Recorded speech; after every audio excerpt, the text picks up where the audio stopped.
Hello बच्चों लोग, सो आज हम स्टार्ट करने जा रहे हैं interest rate risk management AFM का एक चैप्टर है, उसका रिवीजन चालू करने जा रहे हैं आज। डिटेल रिवीजन रहेगा, कॉन्सेप्ट कॉन्सेप्ट सब एकदम अच्छे से कर लेंगे, कुछ टेंशन लेने की जरूरत नहीं है। इतनी गारंटी दे सकता हूँ कि यहाँ पे ये लेक्चर देखने के बाद आपको कुछ अलग से एक्स्ट्रा रेफर करने की जरूरत नहीं पड़ेगी। और हाँ, कुछ रट्टा वट्टा स्टेप से आपको पता है, ये सब यहाँ पे कुछ नहीं होता है। आपको सिर्फ क्या करना है, लॉजिकली वे में सब कुछ मैं करा दूंगा, कुछ अलग से याद करने की जरूरत पड़ेगी नहीं, इतना गारंटी मैं दे सकता हूँ, ठीक है। और इतना देखने के बाद आपको सबसे अच्छे से आता रहेगा, आप प्रो बन जाओगे, इतना मुझे पता है, इतना मुझे गारंटी है, तो आपको समझो ना, आपको तो होना ही चाहिए, ठीक है। मैं बोल रहा हूँ कुछ सोच के बोल रहा हूँ, ठीक है। चलो स्टार्ट करते हैं interest rate risk management chapter, ठीक है। चलो, इस चैप्टर के नाम में सब कुछ लिखा हुआ है, इंटरेस्ट रेट रिस्क मैनेजमेंट। इस चैप्टर पहले 10-15 मिनट थोड़ा बैकअप बैकअप जो कॉन्सेप्ट कॉन्सेप्ट समझा दूंगा, फिर क्वेश्चन तो सब कुछ। हाँ, इस लेक्चर में हम लोग सारे study material question extra question भी कर लेंगे, जो आईटीपीएमटी में एक्स्ट्रा क्वेश्चन आए जो आपको नहीं आ पाते, वो सब सब कुछ इसमें कवर कर लेंगे, ठीक है। चलो, डिटेल रहेगा सब कुछ। इंटरेस्ट रेट का रिस्क है, उसको मैनेज करना ये चैप्टर में ये बता रहा है, ठीक है। अब सर क्या रिस्क हो सकता है, ये बात करते हैं देखो, कभी बैंक में लोन लेने जाओगे आप लोग, देखो कहानी कहानी में पढ़ेंगे, पूरा कहानी में सब कुछ ये चैप्टर खत्म कर देंगे, मजा आ जाएगा, कहानी दिमाग के अंदर घुस जाएगी, कुछ एक्स्ट्रा पढ़ने की जरूरत नहीं पड़ेगी, ठीक है। चलो, अभी बैंक में जब लोन लेने जाते हो आप लोग, तो बैंक वाला बोलता है, या तो आपको दो ऑप्शन है, या तो आप फ्लोटिंग रेट ऑफ इंटरेस्ट में लोन ले लो, या तो फिक्स रेट ऑफ इंटरेस्ट में लोन ले लो। सर क्या होता है, क्या बोले सर, इससे क्या बोले, बता रहा हूं, देखो। फ्लोटिंग रेट ऑफ इंटरेस्ट मतलब, अगर आप लोग आज जाके बैंक में लोन लेते हो 10% के पर एनएम के हिसाब से, ठीक है। कल को जाके अगर इंटरेस्ट रेट 11 हो जाता है, तो फ्लोट हो रहा है 11, 12 हो गया, नेक्स्ट ईयर फिर 13 हो गया, 14 हो गया, तो जो इंटरेस्ट रेट होते जा रहा है, फिर 8% हो गया, तो जो भी इंटरेस्ट रेट मार्केट में फ्लक्चुएट करता रहेगा, फ्लोट होता रहेगा, वो आपको पे करना रहेगा, ठीक है। उसको बोलते हैं फ्लोटिंग रेट ऑफ इंटरेस्ट। हाँ सर, इसमें तो सर रिस्क हो सकता है, क्योंकि सर बढ़ गया तो हमको क्या क्या क्या क्या बोला आपने, बढ़ गया, बट हाँ, तो फ्लोटिंग रेट ऑफ इंटरेस्ट में यही रिस्क है कि इंटरेस्ट रेट बढ़ ना जाए, गिर जाएगा तो आपको बेनिफिट है, 8% हो गया, समझ लो 10% पे लोन लिया था, ठीक है, जिस दिन गए थे, समझ लो 8% हो गया, ठीक है, तो आप तो खुश हो जाओगे, चलो गिर रहा है गिरने दो, और मेरे को तो उतना ही पेमेंट करना पड़ेगा जितना मार्केट में चल रहा है, तो आप खुश हो जाओगे। बट रिस्क क्या है यहाँ पे, इंटरेस्ट रेट का यहाँ पे क्या रिस्क है फ्लोटिंग रेट ऑफ इंटरेस्ट में, कि इंटरेस्ट रेट बढ़ ना जाए, ठीक है। तो ये आपका एक रिस्क आया निकल के, कि फ्लोटिंग रेट ऑफ इंटरेस्ट में अगर मैं बोलूं, तो रिस्क मुझे आप लोग बताओ कि rate of interest ROI increase ना हो जाए, ठीक है। यही रिस्क है कि बढ़ ना जाए, ठीक है। इंटरेस्ट रेट बढ़ ना जाए, इंक्रीज ना हो जाए। अब चलो sir, fix rate of interest का थोड़ा बात करो, चलो पहले फ्लोटिंग रेट ऑफ इंटरेस्ट को खत्म कर देते हैं, कि अगर समझ लो 10% पे इंटरेस्ट पे लोन लिया, तो 11% हो गया, तो बढ़ गया, तुमको यहाँ पे तकलीफ हो गया, ठीक है, ये तुम्हारा रिस्क था। सर इसको मिटिगेट कैसे करेंगे, बताऊंगा इसको मिटिगेट कैसे करेंगे। समझ लो 12% होगा, तो ये भी तुम्हारा रिस्क है। 9% हो गया, गिर गया, तो तुम खुश हो गए, ठीक है, अच्छी बात है, दैट इज गुड। अब फिक्स रेट ऑफ इंटरेस्ट में, फिक्स रेट ऑफ इंटरेस्ट तुमको बैंक दूसरा ऑप्शन भी दे सकता है, फिक्स रेट ऑफ इंटरेस्ट अपना करा लो, दुनिया में कल को कुछ भी इंटरेस्ट रेट हो जाए, आपको यही fix rate of interest payment करना पड़ेगा, तो आपके 10%। सर ऐसा बैंक क्यों करेगी, हो सकता है कुछ प्रीमियम एक्स्ट्रा पैसा ले ले, जो भी ले ले, ठीक है, या फिर बैंक को ऐसा लग रहा हो कि कल को जाके रेट ऑफ इंटरेस्ट गिरने वाला, इसको बुद्धू बना देते हम लोग, ठीक है, तो आपने ले लिया 10% में, जो आपको बहुत अच्छा लगा, बैंक तुमको डरा हो रहा है, तो 12% हो गया, तुमको 12% पेमेंट करना पड़ेगा, 14 हो गया 14%, लेकिन बैंक को एक्चुअल में लग रहा है कि अगले साल इंटरेस्ट रेट गिरने वाला है, तो इसको हम लोग फिक्स में फंसा देते हैं, ठीक है। आप फंस के आ गए, फिर कल को जाके इंटरेस्ट रेट 8% होगा, तो आप तो खुश हो जाओगे, यार दुनिया 8% भर रही है, मैं 10% भर रहा हूँ, ठीक है, ऐसा आप लोग सोचोगे, तो ठीक है। तुमको फिक्स रेट अभी क्या सर, 8% हो गया, 10% मतलब गिर गया, इंटरेस्ट रेट गिर गया, वो रिस्क था, ठीक है। तो ये था इंपॉर्टेंट रिस्क यहाँ पे, फिक्स रेट ऑफ इंटरेस्ट में, कि रेट ऑफ इंटरेस्ट गिर ना जाए। सर रेट ऑफ इंटरेस्ट गिर ना जाए, दुनिया में तो सब लोग खुश होंगे कि कम कम पेमेंट करना पड़ रहा है, तो आप दुखी हो गए, ठीक है, क्योंकि आपने उल्टा करके रखा हुआ है, दुनिया से एकदम अलग करके रखा हुआ है, कि रेट ऑफ इंटरेस्ट को फिक्स करके रखा है, दुनिया में कुछ भी हो जाए, मुझे मैं fix of rate of interest payment करूंगा। आप तो ये सोच के बैठे थे कि कल को 15% होगा, तभी मुझे 10% पेमेंट करना। अच्छी बात, आपने ये सोचा था, आपने देश का ग्रोथ सोचा, बढ़ेगा, इंटरेस्ट रेट भी बढ़ेगा, तो बट आपको ऐसा हुआ नहीं, उल्टा हो गया, ठीक है। तो उल्टा क्या, वही रिस्क है। अब रिस्क तुम्हारे हिसाब से आप सोचोगे, ऐसा नहीं कि दुनिया के हिसाब से सोचोगे। आपको लॉस हुआ तो वो आपके लिए रिस्क है, ठीक है, तो आपको लॉस कब हुआ, जब इंटरेस्ट रेट गिर जाएगा, तो आपका वो रिस्क है, ठीक है। तो यहाँ पे रिस्क मुझे बता दो क्या है। यहाँ पे रिस्क है कि rate of interest decrease decrease ना हो जाए, ठीक है। तो दोनों जगह पे रिस्क अलग अलग है, रिस्क है तभी ये चैप्टर है, ठीक है। रिस्क नहीं होगा तो चैप्टर बनता था क्या, नहीं बनता था। तो यहाँ पे डिक्रीज का रिस्क है, ठीक है, तो यहाँ पे गिर ना जाए और यहाँ पे बढ़ ना जाए, इंक्रीज ना हो जाए, ठीक है, दोनों जगह पे अलग अलग रिस्क है। फ्लोटिंग रेट ऑफ इंटरेस्ट वाला सोचता है कि इंटरेस्ट रेट बढ़ ना जाए, नहीं तो मुझे फ्लोट करना पड़ेगा, जो इंटरेस्ट रेट चल रहा है वही पेमेंट करना पड़ेगा, ठीक है। फिक्स रेट ऑफ इंटरेस्ट सोचता है कि गिर ना जाए, गिर गया तो उसको ये नहीं है कि वो सोच रहा है कि मेरे मेरे को 10% ही पेमेंट। अरे भाई फिक्स रेट ऑफ इंटरेस्ट तेरे को कोई टेंशन ही नहीं होना चाहिए। जो है तेरे को वही पेमेंट करना है हर बार, ठीक है? एक ही तेरा पेमेंट हर बार इंटरेस्ट जाएगा, तो तेरे को कोई टेंशन लेने की जरूरत नहीं। लेकिन फिर भी वो मन में क्या बोलते हैं, तसल्ली के लिए तो उसको दुखी होगा कि यार दुनिया में 7% हो रहा है, मेरे को 10% पेमेंट करना पड़ता है। तो वो जो तसल्ली के लिए जो दुख हो रहा है ना, वही तुम्हारा रिस्क है, ठीक है? अब देखो इसकी भी बात कर लेते हैं कि 10% पे रेट ऑफ इंटरेस्ट पे लोन लिया, कल को 9% हो गया, तो इसको दुख हो गया, ठीक है? इंटरेस्ट रेट गिर गया। तो यहाँ पे उल्टा गिरा तो इसका रिस्क है, ठीक है? 8% हो गया तो ये भी तभी भी तकलीफ में। बट 12% होगा तो ये बहुत खुशी मनाएगा, चलो मेरे को, मैं तो 10% पेमेंट कर रहा हूँ, ठीक है? कुछ चलो ठीक है, आगे आगे देखते हैं। अब कहानी बताने जा रहा हूँ, कहानी से सब कुछ खत्म हो जाएगा। देखो, समझ लो दो तरह के व्यक्ति थे, ठीक है? मिस्टर एक्स और मिस्टर वाई, ठीक है? दोनों का नाम हम लोग ने सुना है लेकिन देखा नहीं है कभी, ठीक है? मिस्टर एक्स में बैंक ए में जाता है और लोन ले लेता है फ्लोटिंग रेट ऑफ इंटरेस्ट पे, ठीक है? अब मैं बता रहा हूँ कि इसको सॉल्व कैसा करेंगे, मतलब आपका ये प्रॉब्लम का सोल्यूशन क्या है। फ्लोटिंग रेट ऑफ इंटरेस्ट पे इसने लोन ले लिया, ठीक है? और 10 लाख का लोन लिया 10% पर एनम पे, ठीक है? तो आपको पता है रेट ऑफ इंटरेस्ट कभी भी पर एनम ही होता था, ये भी पर एनम ही, ठीक है? इसने लोन ले लिया फ्लोटिंग रेट ऑफ इंटरेस्ट 10% पे, ठीक है? आज 10% है, कल 11 होगा तो 11% पेमेंट करना पड़ेगा, 12 होगा तो 12% पेमेंट करना पड़ेगा। ये फ्लोटिंग रेट ऑफ इंटरेस्ट बोलता है, ठीक है? फ्लोटिंग उसका नाम ही है, फ्लोट फ्लोट होना, ठीक है? मिस्टर वाई उसका अलग ख्यालात वाला है, तो मिस्टर वाई का बैंक बी में, और वहां पे उसने अपना रेट ऑफ इंटरेस्ट फिक्स करा दिया कि मुझे 10% ही पेमेंट करना है, मैं 10% ही पेमेंट करूंगा, ठीक है? फिक्स करा दिया, सेम लोन लिया 10 लाख का 10% के हिसाब से, ठीक है? अब कल को कुछ भी हो जाए, रेट ऑफ इंटरेस्ट इसको 10% ही पेमेंट करना पड़ रहा है। अब मुझे बताओ, दोनों के दिमाग की सोच बताओ, मुझे दोनों के दिमाग की थिंकिंग बताओ। मिस्टर वाई सोच रहा है कि कल in future rate of interest गिरने वाला है, इसलिए उसने फिक्स करा है इंटरेस्ट रेट ऑफ इंटरेस्ट, ठीक है? इतनी बात समझ में आती है? गिरने वाला तभी तो करा, सॉरी, हाँ, उल्टा बोल दिया मैंने। मिस्टर वाई क्या सोच रहा है, मिस्टर वाई उस साइड वाला जो फिक्स करा है, वो ये सोच के कर रहा है कि बढ़ जाएगा इंटरेस्ट रेट। अगर बढ़ जाएगा तो इसको खुशी होगा कि चलो बढ़ गया, तो मेरे को 10% पेमेंट करना पड़ेगा, ठीक है? और मिस्टर एक्स ये सोच के करा कि इंटरेस्ट रेट गिर जाएगा अगले साल, ठीक है? और गिर जाएगा तो फ्लोटिंग में जो रेट ऑफ इंटरेस्ट है वही वो पेमेंट करना पड़ेगा, तो गिर गया तो गिरा वाला पेमेंट करना पड़ेगा। 8% होगा तो 8% पेमेंट करना पड़ेगा। बट बट अब एक आदमी आता है, दोनों का दिमाग की थिंकिंग चेंज कर देता है, ठीक है? रातों रात ये लोगों का थिंकिंग चेंज हो जाती है।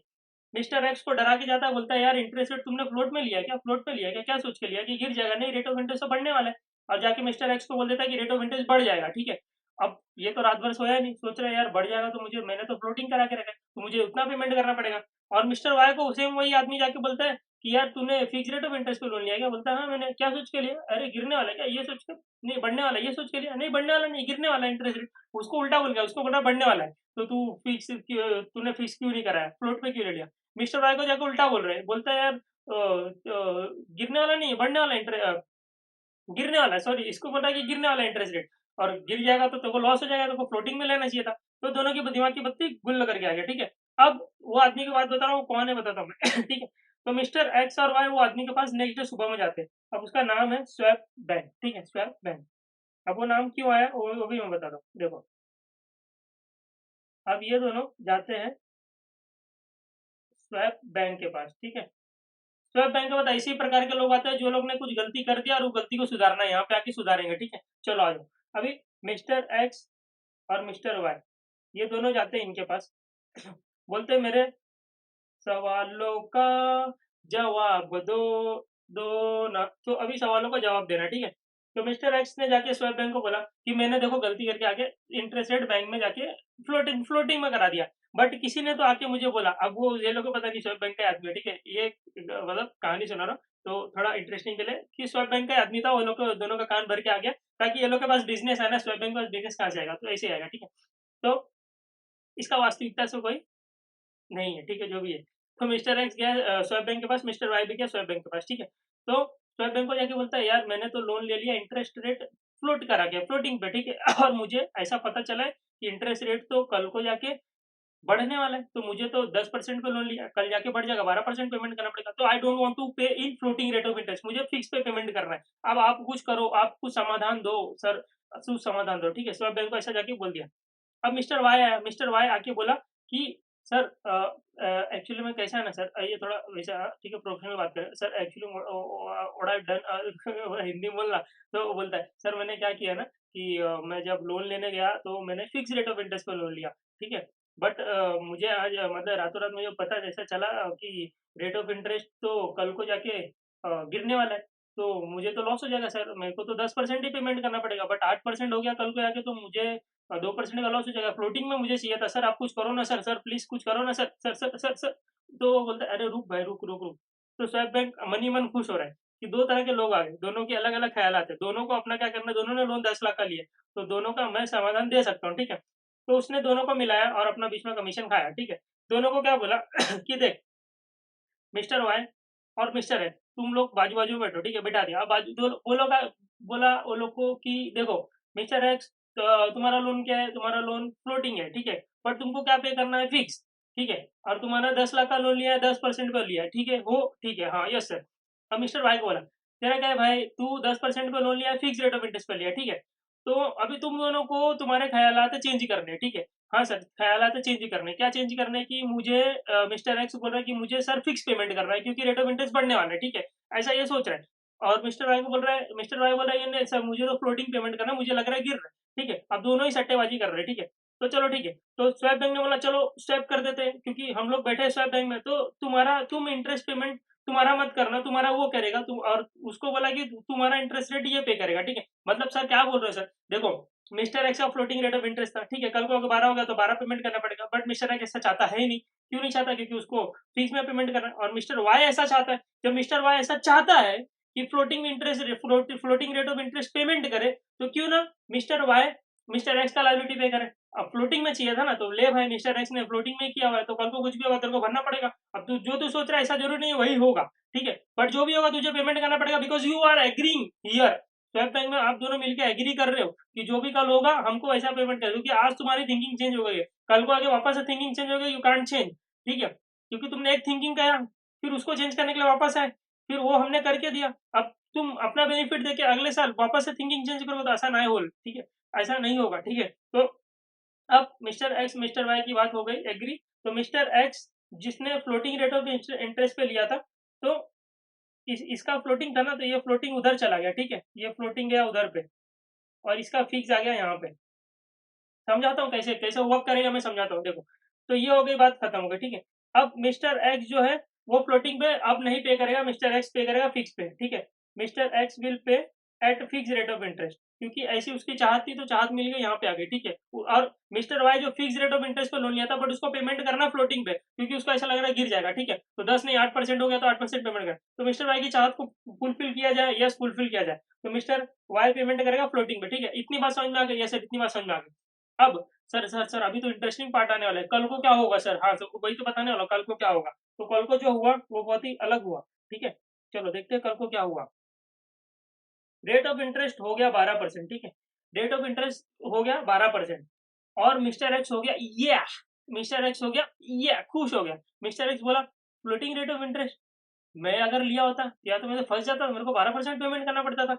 अच्छा हुआ मिस्टर वाई ने मेरी लाइबिलिटी ले ली, फ्लोटिंग रेट। अब मिस्टर वाई मेरे को अपना सर खुजा रहा है, क्यों मैंने ऐसा किया, क्यों किया मैंने ऐसा, नहीं करना चाहिए था मेरे को, फिक्स रेट ऑफ इंटरेस्ट कौन मेरा दिमाग में कान में भर के गया था रातों रात में। तो ऐसा ऐसा सोच रहे वो अभी वो सब बात खत्म है, अभी जो है वो करना पड़ेगा, ठीक है। एग्री किया तुम लोग ने यहाँ पे, चलो चलो साइन करो, चलो चलो यहाँ पे एग्री किया था, यहाँ पे एग्री किया था, ठीक है, एग्री किया था, जो होगा वो करना पड़ेगा। चलो अब बात खत्म हो गई, अब बात को आगे बढ़ाया जाता है, ठीक है। अब आ गया 1 साल के बाद, ये आफ्टर 1 ईयर का सिचुएशन है, ठीक है, आफ्टर 1 ईयर, ठीक है। अब जो होगा वो करना पड़ेगा। तब मुझे बता किसको कितना प्रॉफिट एंड लॉस हुआ। तो simple simple simple, mister x के बारे में बात करते हैं पहले तो। मिस्टर एक्स मिस्टर वाई दोनों जने, ठीक है। अब मुझे एक बात बताओ, मिस्टर एक्स के एक्स ने जहां से लोन लिया है तो उसका बैंक तो मिस्टर एक्स को ही जानता है, ठीक है, इतनी बात समझ में आती। तो अब हो गया 12% इंटरेस्ट, तो बैंक ए आके मिस्टर एक्स को बोलेगा 1 साल के बाद कि भाई 12% इंटरेस्ट ला, चल मेरे को 12% इंटरेस्ट ला, बट वो नहीं पे करेगा, मिस्टर एक्स नहीं पे करेगा, एक्चुअली मिस्टर एक्स ही जाके पे करेगा। बट वो पैसा तो लेगा ना, किससे, उससे लेगा, मिस्टर वाई से बोलेगा भाई ओ तुमने तुमने बोला था ना कि फ्लोटिंग रेट ऑफ इंटरेस्ट पे पेमेंट करने के लिए, चलो लो लो 12% लाओ मुझे, तो 12% देना पड़ेगा, ठीक है।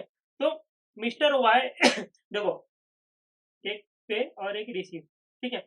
तो मिस्टर वाई को क्या पे करना पड़ेगा, 12%, ठीक है। तो ये पे करेगा मिस्टर वाई 12%, इतनी बात समझ में आती है। और ये मिस्टर एक्स रिसीव करेगा 12% वहां से, मिस्टर वाई उसको 12% देगा और मिस्टर एक्स रिसीव करेगा और जाके अपने बैंक को दे देगा, इतनी बात समझ में आती है, समझ में आती है, यस सर इतनी बात समझ में आती है।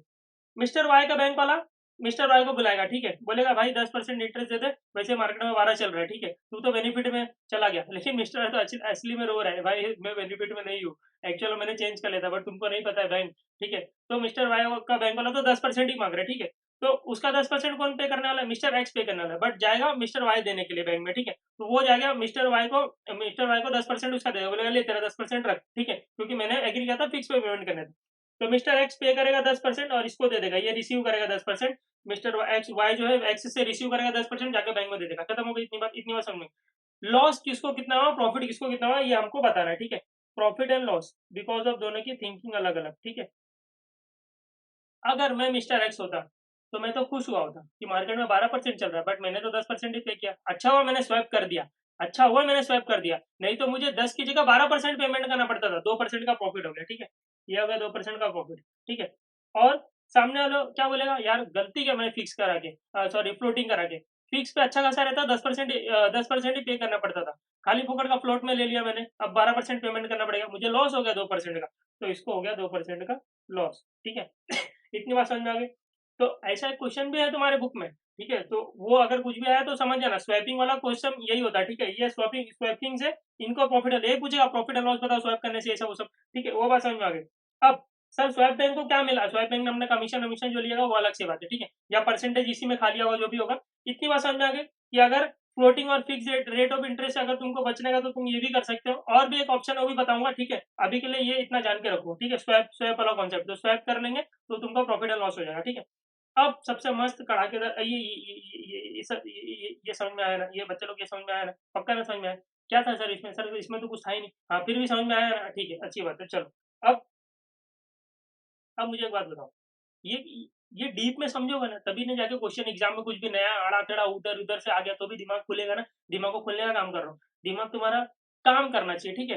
एक मशीन जैसा नहीं होना चाहिए कि ये ऐसा ऐसा ऐसा ऐसा है, कर लो, कुछ आ गया उल्टा पुल्टा आड़ा टेढ़ा तब क्या करोगे, ऐसा ऐसा करना पड़ेगा क्या, ऐसा ऐसा करना पड़ेगा ना, तो कैसे कर पाओगे, ऐसा ऐसा दिमाग में वैसा ऐसा काम फ्लेक्सिबल होना चाहिए ना, दिमाग रिजिड नहीं होना चाहिए। सो इसके लिए इस तरह से काम करना चाहिए, ठीक है। अब देखो एफ आर ए नया कॉन्सेप्ट एक बताने जा रहा हूँ, एक कॉन्सेप्ट है एफआरए एग्रीमेंट, मतलब फॉरवर्ड रेट एग्रीमेंट। अब सर क्या होता है फॉरवर्ड रेट एग्रीमेंट सर, हमने तो स्टेप्स में बढ़ा, स्टेप छोड़ो, स्टेप फॉर्मूला और फॉर्मूला कुछ नहीं, अभी देखो यहाँ पे सब कुछ एकदम क्लियर कर दूंगा, देखो सिंपल एक ये सिंपल सा है, आप लोग को एक कहानी के साथ बताऊंगा तो समझ में आ जाएगा, ठीक है। चलो देखो, तो एक कस्टमर है, बैंक में जाके शाड़ा बन रहा था, ठीक है। जब वो शाड़ा बना तो एक कॉन्सेप्ट नया मार्केट में है, जब जब भी कोई मतलब समझ रहे हो, जब भी कोई शाड़ा बनता तो एक नया कॉन्सेप्ट मार्केट में आता है, क्योंकि उसकी शटपटी कम करनी रहती है, ठीक है। चलो अब देखो, तो बैंक में गया और बैंक में जाके लोन बोलता है कि बैंक ने कोट करके रखा हुआ है कि मतलब अगर तुमको 6 मंथ के लिए लोन लेना है तो ये रेट ऑफ इंटरेस्ट है, और 12 महीने के लिए पूरे साल भर के लिए लोन लेना है तो ये रेट ऑफ इंटरेस्ट है, 3 महीने के लिए लोन लेना है तो ये इंटरेस्ट रेट अलग अलग करके रखा, ठीक है। ये आपको कुछ अलग ही बोलता है, क्या बोला सर, ऐसा क्या बोल दिया अलग, तो ये कॉन्सेप्ट आ गया। उसने क्या बोला पता है, सुनना चाहते हो उसने क्या बोला, उसने बोला मुझे ना बैंक बैंक इधर आओ, मुझे ना 6 महीने के बाद लोन चाहिए। तो बैंक बोलता है 6 महीने बाद है ना, आगे तो सुनो, सुनो, तो बैंक को बोलता है मुझे ना 6 महीने के बाद लोन चाहिए, और 6 महीने के लिए लोन चाहिए। तो बैंक वाला तो पहले तो क्या बोलना क्या चाहता है, भाई तू उसको चाय पानी पिलो, चलो अब बोल। तो बोलता है मुझे 6 महीने के बाद लोन चाहिए, और 6 महीने के लिए लोन चाहिए, ठीक है, इतनी बात समझ में आती। तो बैंक वाला इधर क्यों आया अभी, 6 महीने के बाद नहीं नहीं, मुझे रेट ऑफ इंटरेस्ट बता दो, मुझे रेट ऑफ इंटरेस्ट बता दो कि क्या रेट ऑफ इंटरेस्ट आप लोगे आफ्टर 6 मंथ, मतलब बैंक, यार कस्टमर को कभी जाने नहीं देने का, ठीक है, बैंक ऐसा वाला कस्टमर को कभी जाने नहीं देने का, तो कुछ ना कुछ उसको बताना पड़ेगा कि क्या रेट ऑफ इंटरेस्ट है। तो ये जो मांगा ना, यही तुम्हारा एफ आर ए होता है, सर इसको एफ आर ए देखो, उसने क्या बोला, उसने बोला देखो देखो ध्यान से देखो, उसने बोला मैं 6 मंथ के बाद आऊंगा, ये जीरो ईयर है, 6 मंथ के बाद आऊंगा, मुझे 6 मंथ के बाद लोन चाहिए, और आगे के 6 मंथ के लिए चाहिए, ये पीरियड 6 मंथ होता है, ठीक है, 6 to 12 6 मंथ होता है, पूरे एक साल में वो 6 महीने बाद आएगा और बाकी के 6 महीने के लिए लोन लेगा, ठीक है। तो इसको बोला जाता है, इसने उसने बैंक से मांगा क्या, उसने एक्चुअल में बैंक से मांगा 6/12, उसने बैंक से मांगा 6/12 एफ आर है, फॉरवर्ड रेट एग्रीमेंट, वो आज ही रेटों का एग्री कर लेगा, बात हो गई खत्म। सर ऐसा क्यों करते हैं रेट का एग्री, अरे रेट का रिस्क होता है ना मार्केट में, चैप्टर क्या पढ़ रहे हैं, इंटरेस्ट रेट रिस्क मैनेजमेंट, तो उसको रिस्क है रेट का कि रेट बढ़ ना जाए, कम गिर ना जाए, तो ये एक नया तरीका है क्या तुम्हारा रेट रेट को मतलब क्या बोलते हैं उसको, अभी तो पड़े फिक्स करके रखने का, तो फिक्स कर लिया उसने, फॉरवर्ड रेट एग्रीमेंट मांग लिया और वही तुम्हारा रेट ऑफ, पहले से फॉरवर्ड मतलब कि आगे आगे का रेट अभी से मांग ले रहा है। अभी जो रेट ऑफ एग्रीमेंट चल रहा है उसको रेट ऑफ इंटरेस्ट बोलेंगे, जो आगे का रेट ऑफ इंटरेस्ट है उसको बोलेंगे फॉरवर्ड रेट ऑफ इंटरेस्ट, ठीक है, आगे का रेट ऑफ इंटरेस्ट। तो वो आज ही मांग ले रहा है कि मैं 6 महीने बाद आऊंगा और 6 महीने के लिए लोन लूंगा, तो मुझे रेट ऑफ इंटरेस्ट बता दो। तो वो 6 महीने के बाद आएगा, 6 महीने के लिए लोन लेगा, तो 6/12 एफ आर इसको बोलेंगे, 6 महीने के बाद आएगा, और प्लस 6 मंथ, तो 6 मंथ के लिए लोन लेगा तो 6/12 एफ आर। सर वो 3 महीने बाद आएगा, वो 3 महीने बाद आएगा और 3 महीने के लिए लोन लेगा, तो 6 मंथ कंप्लीट होगा ना आफ्टर तो उसको बोलेंगे 3 मंथ के बाद आएगा, 3/6 एफ आर है। 3 महीने के बाद आएगा, 3 महीने के लिए लोन लेगा, तो 3+3 6 मंथ, तो 3/6 एफ आर है। सर वो 2 महीने बाद आएगा, 8 महीने का लोन लेगा। सर वो 2 महीने के बाद आएगा, 8 महीने का लोन लेगा, तो 2+8 10 होता है ना, तो सर वो 2/10 एफ आर है मांग रहा है। इतनी बात है। सर वो 4 महीने बाद आएगा, 6 महीने का लोन लेगा, तो 4/10 एफ आर है। सर वो 2 महीने बाद आएगा, 2 महीने का लोन लेगा, तो 2/4 एफ आर है। समझ में आता है? 2 महीने के बाद आएगा, 2 महीने बाद आएगा, 2 महीने का लोन लेगा, तो 2+2 4, 2/4 एफ आर है। ठीक है, इतनी बात समझ में आती है क्या क्या एफ आर है क्या होता है, इतने ये समझ में आएगा। कैसे कैलकुलेट करते हो सब मैं बताऊंगा ना, क्यों टेंशन लेते हो? आपको कुछ कैलकुलेशन एकदम एकदम समझ रहे हो ना, एकदम सिंपल लगे, टेंशन मत लो। ठीक है, ये बात समझ में आ गई। सर 9 महीने बाद आएगा, 3 महीने का लोन लेगा, तो देखो देखो देखो देखो ध्यान से देखो। सर वो 9 महीने के बाद आएगा, 0 ये 9 ये 12, ठीक है। सर वो 9, यहाँ पे 9 महीना होता है क्या, ये 6 मंथ होता है। सर वो 9 महीने बाद आएगा और 3 महीने के लिए लोन लेगा, तो 9+3 12 मंथ पूरा कंप्लीट, तो 9/12 एफ आर ए मांग रहा है। सर वो 9/12 एफ आर ए मांग रहा है। ठीक है, इतनी बात समझ में आती है कि एफ आर ए का नाम समझ, नाम नाम देने आया क्या, पूछा क्या एग्जाम में, वो तो पता रहना चाहिए ना। एग्जाम में बोला 2/10 एफ आर ए निकालो, कैसे निकालोगे? तो 2 महीने के बाद है, 8 महीने का लोन है। क्यों ये बोल रहा हूँ, क्योंकि आपको पता रहना चाहिए, लोन पीरियड पता रहना चाहिए। अगर 2/10 एफ आर ए मांगा मतलब कि 2 महीने बाद आएगा और 8 महीने के लिए लोन लेगा, तो 2+8 10, तो 2/10 एफ आर ए हो गया, ऐसा होता है। ठीक है, इतनी बात समझ में आती है? ये सर कैलकुलेशन बता दो ना।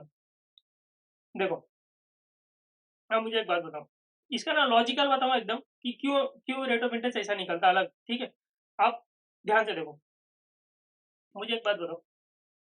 देखो, बात आप ही को बताना है, आप लोग बात नहीं बताओगे तो कैसे होगा? देखो,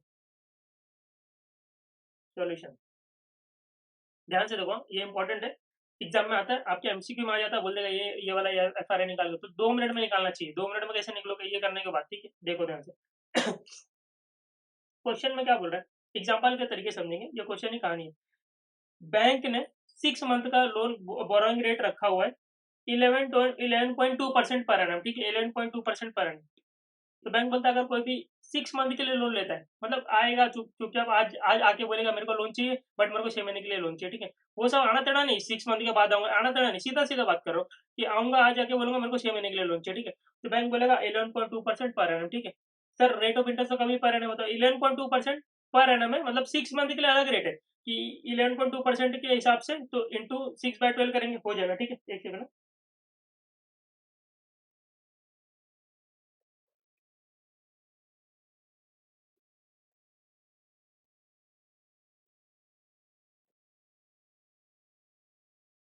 ठीक है, हाँ, तो मैं बोला था 6 मंथ का बोरोइंग रेट है 11.2% पर एनम, ठीक है। 12 मंथ के लिए अगर कोई लोन लेता है, पूरे साल भर के लिए लोन लेता है, तो उसको 12.2% पर एनम के हिसाब से लोन मिलेगा। ठीक है, इतनी बात समझ में आ गई। अब what should be 6 month F R A rate at 6 month forward, मतलब 6 महीने के बाद 6 महीने के लिए रेट, ठीक है। What should be 6 month F R A rate at 6 month forward, मतलब 6 महीने के आगे का रेट, ठीक है। इतनी बात समझ में आ गई फॉर 6 मंथ के लिए। 6/12 एफ आर ए पूछा हुआ, ठीक है। कैसे निकालेंगे देखो, मुझे एक सिंपल सी बात बताओ। समझ लो एक नॉर्मल पर्सन है, अगर तुम सिंपल से पर्सन हो, तुमको अगर पूरे साल भर के लोन लेना होता, पूरे साल भर के लिए लोन लेना लेना होता, तो आप लोग एक दिमाग नहीं लगाते कि 6 महीने के लोन का इंटरेस्ट तो 11.2% ही है, तो 11.2% के हिसाब से 11.2 डिवाइड बाई 2 5.6% ही लग रहा है, 6 महीने का, ठीक है। 5.6 6 महीने का 5.6 ही होगा ना, 11.2% तो पर एनम है, तो 5.6 और 5.6, तो आपको पूरे साल भर का 11.2 ही लगेगा, ऐसा आप सोच रहे हो, हाँ, ऐसा आप सोच रहे हो। और अगर आप पूरे 12 महीने का लोन लोगे तो 12.2% पर एनम इंटरेस्ट रेट लगेगा, तो आप तो दिमाग लगाओगे कि 6 महीने का लोन लेते हैं, फिर उसको आगे 6 महीने और कंटिन्यू कर लेंगे, ठीक है, ऐसा ऐसा सोचोगे, ऐसा कुछ आपके दिमाग में आएगा, ठीक है, ताकि इंटरेस्ट रेट 11.2 ही परसेंट लगे, पर बैंक वाला कुछ और ही सोच के बैठा, टेंशन मत लो, ठीक है। तो ऐसा सोचे, तभी तो ये एफ आर ए वाला कॉन्सेप्ट आ गया, ठीक है। चलो ये देखो यहाँ पे, तो ये हो गया 0, ये हो गया 12, चलो इसको बढ़ा, ये 12, ये हो गया 12, ये हो गया 6, ठीक है। अगर आप 6 मंथ के लिए लोन लेते हो तो मुझे एक बात बताओ, 11.2% पर एनम के हिसाब से लगेगा, ठीक है। समझ लो 100 रुपये का लोन लेते हो, ठीक है, 100 रुपये का लोन लेते हो, तो बैंक 6 मंथ का इंटरेस्ट कितना कमाएगी, मुझे एक बात बताओ। तो 11.2% के हिसाब से, सौ रुपये के हिसाब से 11.2% फॉर 6 मंथ, ठीक है। ये इंटरेस्ट रेट तो पर एनम होता है ना, तो 6 मंथ का इंटरेस्ट कितना होगा, इंटरेस्ट कैलकुलेट कर लो, बताओ कितना होगा। 100 के ऊपर 11.2% इंटू 6/12, 5.6 रुपीज़, ठीक है, 5.6 रुपीज़। इतनी बात समझ में आती सर, इतनी बात समझ में आ जाती, आगे का बात आप बताओ, ठीक है। अब देखो, अगर कोई 12 महीने का पूरा लोन लेता है तो बैंक की कमाई कितनी होगी, बैंक की कमाई यहाँ 5.6 बैंक की कमाई है, ठीक है। और वो लोन का पेमेंट करके चला गया, ठीक है। अब कोई आदमी आया पूरे 12 महीने के लिए लोन लिया, ठीक है, कोई आदमी आया पूरे 12 महीने के लिए लोन लिया, तो बैंक कितना कमाएगा, देखो पूरे 12 महीने के लिए अगर लोन लेता है, ठीक है, तो बैंक कितना कमाएगा, तो 100 रुपये के ऊपर अब लगेगा पूरा 12.2%। और 12 महीने के, ये 12 महीने का रेट ऑफ इंटरेस्ट है, तो इंटू 12/12 करोगे नहीं ना, तो वही वही तो आएगा। तो 100 के ऊपर 12.2%, तो बैंक कमाएगा 12.2 रुपीज़, ठीक है। तो यहाँ पे बैंक कमाएगा 12.2 रुपीज़। इतनी बात समझ में आती है? बताओ, इतनी बात समझ में आती है तो मैं आगे बढ़ूंगा, नहीं तो बताओ ना यार, इतनी बात समझ में आती है, ये सर इतनी बात समझ में आती है। अब आगे देखो, अब तुम निकले थे साढ़े, तुमने क्या बोला था बैंक को, कि बैंक मेरे को 6 महीने के लोन लोन चाहिए, ठीक है, 5.6 रुपीज़, ठीक है। तो अब आफ्टर 6 मंथ आपका आउटस्टैंडिंग कितना हो गया, आपने 100 रुपये का लोन लिया था, आपने 100 रुपये का लोन लिया था और 5.6 का इंटरेस्ट चढ़ गया, 6 मंथ के लिए लोन लिया था, ठीक है, आपने 6 मंथ के लिए लोन लिया था स्टार्ट में आके, ठीक है। कहानी देखो, आपने दिमाग लगाया था कि 6 महीने का लोन लेंगे, फिर वापस से उसी को आगे कंटिन्यू कर लेंगे, ठीक है, इतनी बात समझ में आ गई। तो 105.6, ठीक है, इतना। फिर आपने सोचा था कि इसी को कंटिन्यू कर लेंगे तो इंटरेस्ट लग जाएगा वही 5.6 का और इंटरेस्ट लग जाएगा, ऐसा आप सोचे थे। तो 105.6 प्लस 5.6, तो आपको 111.2 ही देना पड़ेगा, ठीक है। और मतलब कितना एक्स्ट्रा देना पड़ेगा, 100 रुपये का लोन लिया था, ठीक है, कितना एक्स्ट्रा देना पड़ा, 11.2, ठीक है। अगर वही 12% के हिसाब से लोन लेते हैं, 12.2% पूरे साल भर का एक साथ में ले लेते तो 12.2 देना पड़ेगा, ठीक है। ऐसा आपने सोचा था, तो आपने यहाँ पे पैसा बचाने की कोशिश की 11.2, बट ऐसा हुआ नहीं, ठीक है। आगे बताता हूँ ऐसा क्यों नहीं हुआ। जब आपने लोन लिया 6 महीने का, तो 100 प्लस 5.6, 6 महीने बाद आपका लोन हो गया 105.6 का, ठीक है।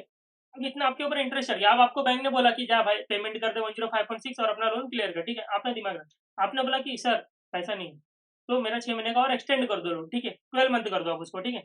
तो बैंक ने बोला अब भाई तू देख, अब मेरा दिमाग मत खराब कर, अब तू समझ, अब तेरे को सेम रेट ऑफ इंटरेस्ट नहीं लगेगा, ठीक है। क्योंकि अगर भाई तू पूरे 12 महीने का इंटरेस्ट, पूरे 12 महीने का अगर लोन लेता, तो हमारे तरफ से बैंक कमाती कितना, ये देखो यही तो इम्पोर्टेंट है। तो बैंक कमाती कितना, 12.2 कमाती। इतनी बात समझ में आती कि नहीं। तो मुझे एक बात बताओ, देखो ये ध्यान से देखो, बैंक 12.2 रुपीज कमाती अगर पूरे साल भर का इंटरेस्ट लगता, ठीक है। तू 6 6 महीने का 2 बार कर रहा है लोन, और बैंक को अभी तक तूने कितना कमा के दिया, 100 रुपीज के ऊपर 5.6, तो तू एक काम करना दोस्त, तू अगर पूरे साल भर का लोन लेता है 12.2 रुपीज इंटरेस्ट देना पड़ता था, और तूने अभी तक 5.6 का इंटरेस्ट दिया, मतलब समझ लो उतना ही एक्यूमुलेट हुआ है, ठीक है, उतना तू देगा। तो एक्स्ट्रा बैंक को और कितना कमाना है, 6.6। और तुम यहाँ सोच रहे थे कि 5.6 दे के निकल जाओगे, ठीक है, 11.2 ही होगा, तुम सोच रहे थे 5.6 2 बार लगेगा खत्म हो जाएगी बात, ठीक है, नहीं ऐसा नहीं होगा। बैंक बोलेगा मुझे 6.6 और चाहिए तुझसे, बैंक क्या बोलेगा, मुझे 6.6 और चाहिए तुझसे, अगर तुझे और 6 मंथ का इंटरेस्ट क्या करना बढ़ाना है तो रेट ऑफ इंटरेस्ट सब चेंज हो जाएगा, ठीक है। तो चलो ठीक है 6.6, उसने बोला चलो ठीक है 6.6 ले लो, लेकिन आप मुझे रेट तो बता दो, आप रेट कौन सा मार रहे हो, तो बोलेगा हाँ ठीक है बताते ना रेट।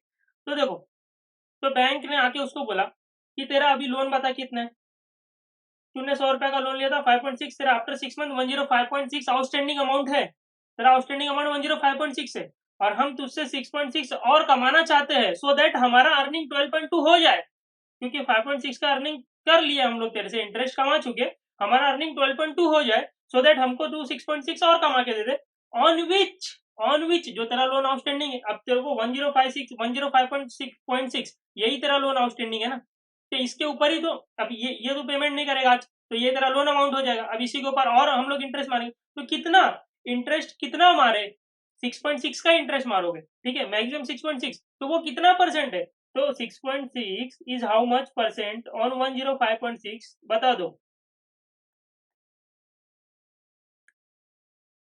Into 100, this is 6.25%।